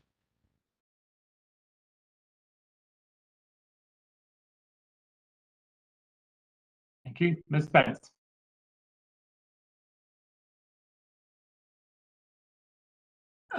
Sorry, I was unmuting. The constraint payments that are paid to all three of the existing main Kilgalliack, Aeroclay and Mark Hill wind farms, because I believe that a grid connection cannot take all of them at once. I think we'll come back to this if I can stop you. Sorry, Ms. Spence, but this is something we'll be covering. I was just bringing it from the economic point of view, because they're being paid vast sums of money, and they're now saying that that the future of wind turbines is at sea and with tidal turbines, which are more reliable, because tide is skewed in time value, and always somewhere the tide is going in or out, and will even out and produce an even supply of electricity, which the wind turbines that are on land certainly don't do. And also there is a blockage to get them put onto the grid in any case. So from that point of view, I think it's uneconomical in every sense, that we should have these enormous turbines put here just for now, just so they can collect the constraint payments, which is not good for anybody's economy, except theirs, of course. Okay, thank you. Mr. Blackett, we will be discussing these issues, I think, at the policy session, but you may have slightly different expertise from the applicants' representatives at that session. So do you have any comment to make on any of that? I mean, I guess other than just some very general comments, that these are not either or questions. You know, onshore wind is a proven technology that can deliver low cost electricity, and so you know that will continue to be developed should projects be approved. Onshore wind is also an opportunity. Both of those things are required in order to meet the sorts of demands that will be required to meet the climate change targets and relating to the increased electrification of the economy, if I can summarize it like that. Tidal power is something perhaps for the future. It's not quite at the stage where they're commercial projects. It's probably more best described as being at more of the research and development stage, but that's certainly an economic opportunity for the future as well. All of these are part of this economic transformation that I was talking about earlier. Thank you. Ms. Holden seems to, I'm not seeing her name coming up at all now, so we'll move on to, I mean, item 11, Ms. Spence, I think item 11 was about impacts on individual economic livelihoods, and you've described that very well, the impact on yourself. So unless there's anything further you want to add, do you feel you've had the full opportunity to say everything you wanted to say there? Well, it's because it's difficult, because it's also split up, and to sort of get over, you know, the full impact when you're doing it in sort of slice segments, I find it very difficult, as everybody else probably does, simply to separate things down to that state, because it's all happening at the same time. It's all part of the same thing, and it is cumulative in every sense of the word, because every wind farm that comes along gets bigger. And I know that they haven't actually put the applications in yet, but the next stage is so obvious that they're going to upsize Mark Hill, Kilgallia, everything. And so I mean, this part of the world will be uninhabitable. So why are you going on so much about creating jobs here when people will not be able to stand living here because of the absolute deafening noise, and deafening not in the sense always of hearing it, but of having your whole body enthralled to it. It isn't pleasant living here anymore, and it won't be pleasant. And the more turbines you put, and the bigger the turbines, the worse it's going to be. And I'm not the only person suffering these effects.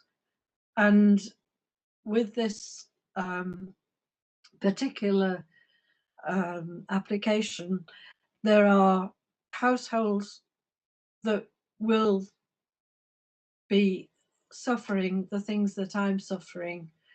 And you know, there are health issues, because once you can't sleep and you can't go out in your garden and do a bit of gardening without thump, thump, thump all the time, you don't know how exhausting it is until you've experienced it. So you, excuse me, the applicant is making this area, this whole area, to so bad to live in that, it'll be like the Highland clearance is only here, effectively, not because people will be literally pushing us out of our houses, because they were, they're not doing that. They'll be forcing us out just for the sake of our own sanity. It is so bad, and I really need to get that across to you, because you know, people's lives are being wrecked.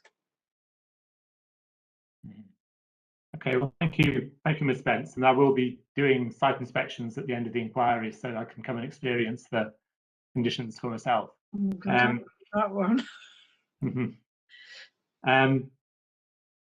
Blackett, I don't know if you want to respond to any of that, or I guess perhaps only to the individual economic livelihood of participants.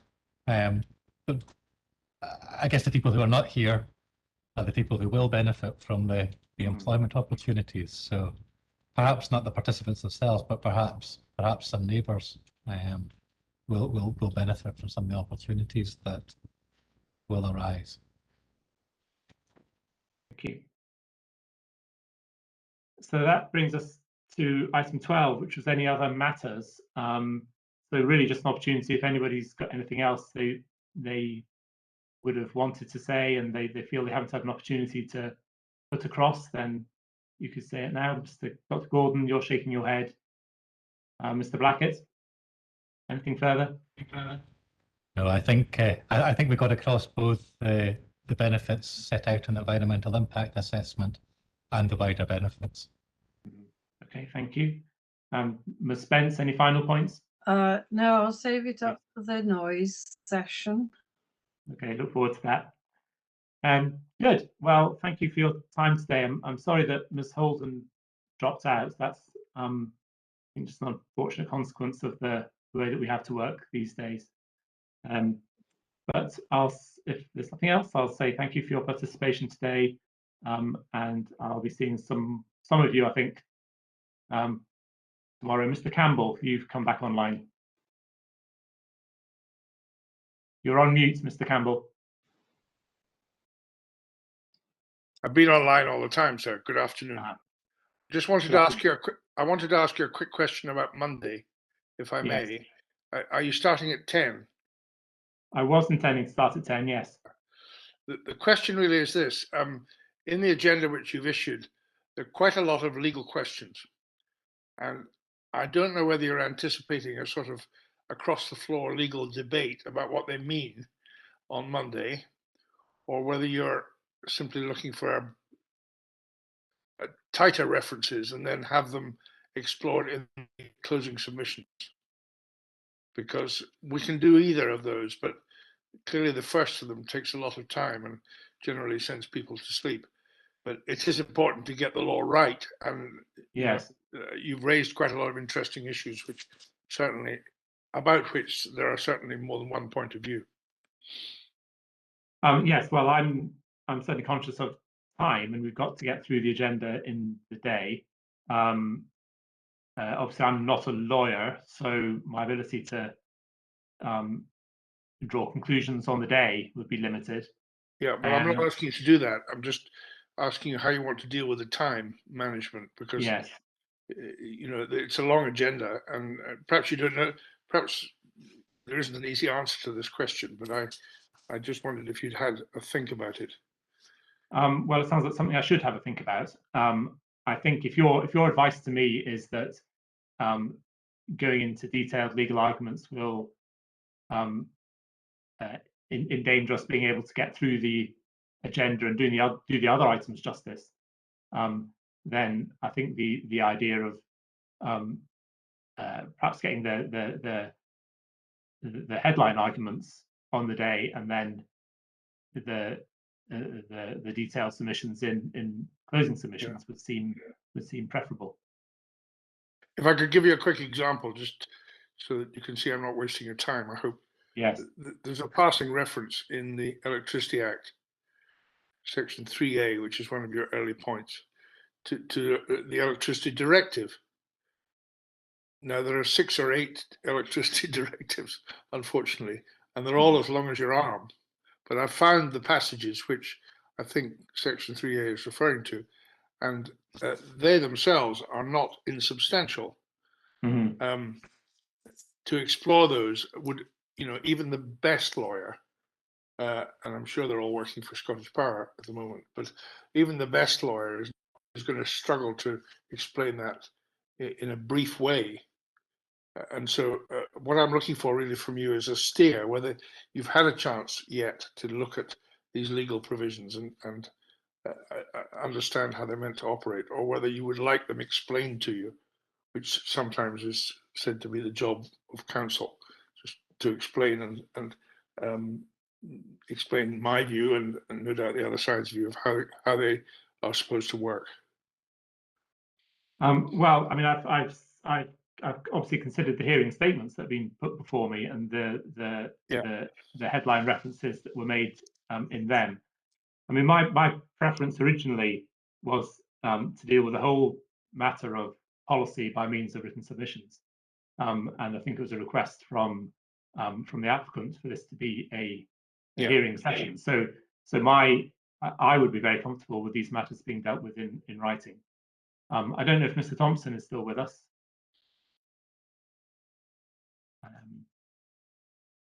Mr. Blackett is Mr. Thompson. Have you been listening to that conversation, Mr. Thompson? Yes, I have, but I personally am not involved in that session on Monday, so I can take instructions, but I couldn't tell you off the cuff right now what the position is. Well, thank you, Mr. Thompson. My preference would be to take those detailed points in writing. Yeah. As part of closing submissions, but we can.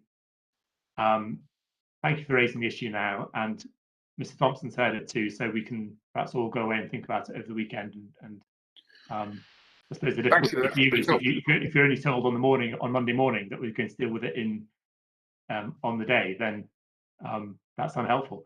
I think. Go on.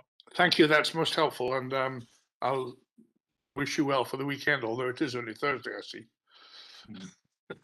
Well, I've got we've got a session tomorrow as well. Yes. Right. Well, thank you for raising it. I think if we do have discussions on the day, I'll expect them to be relatively brief. And if it's something that would take a long time, then I will certainly suggest that should go into closing submissions. Many thanks, sir. I'm obliged. Thank you. Right. So for those of you attending tomorrow, I shall sit with our session with the Southern Ayrshire and Galloway Biosphere. I shall see you tomorrow at 10 o'clock. Otherwise, I'll wish the rest of you a good weekend. Thank you.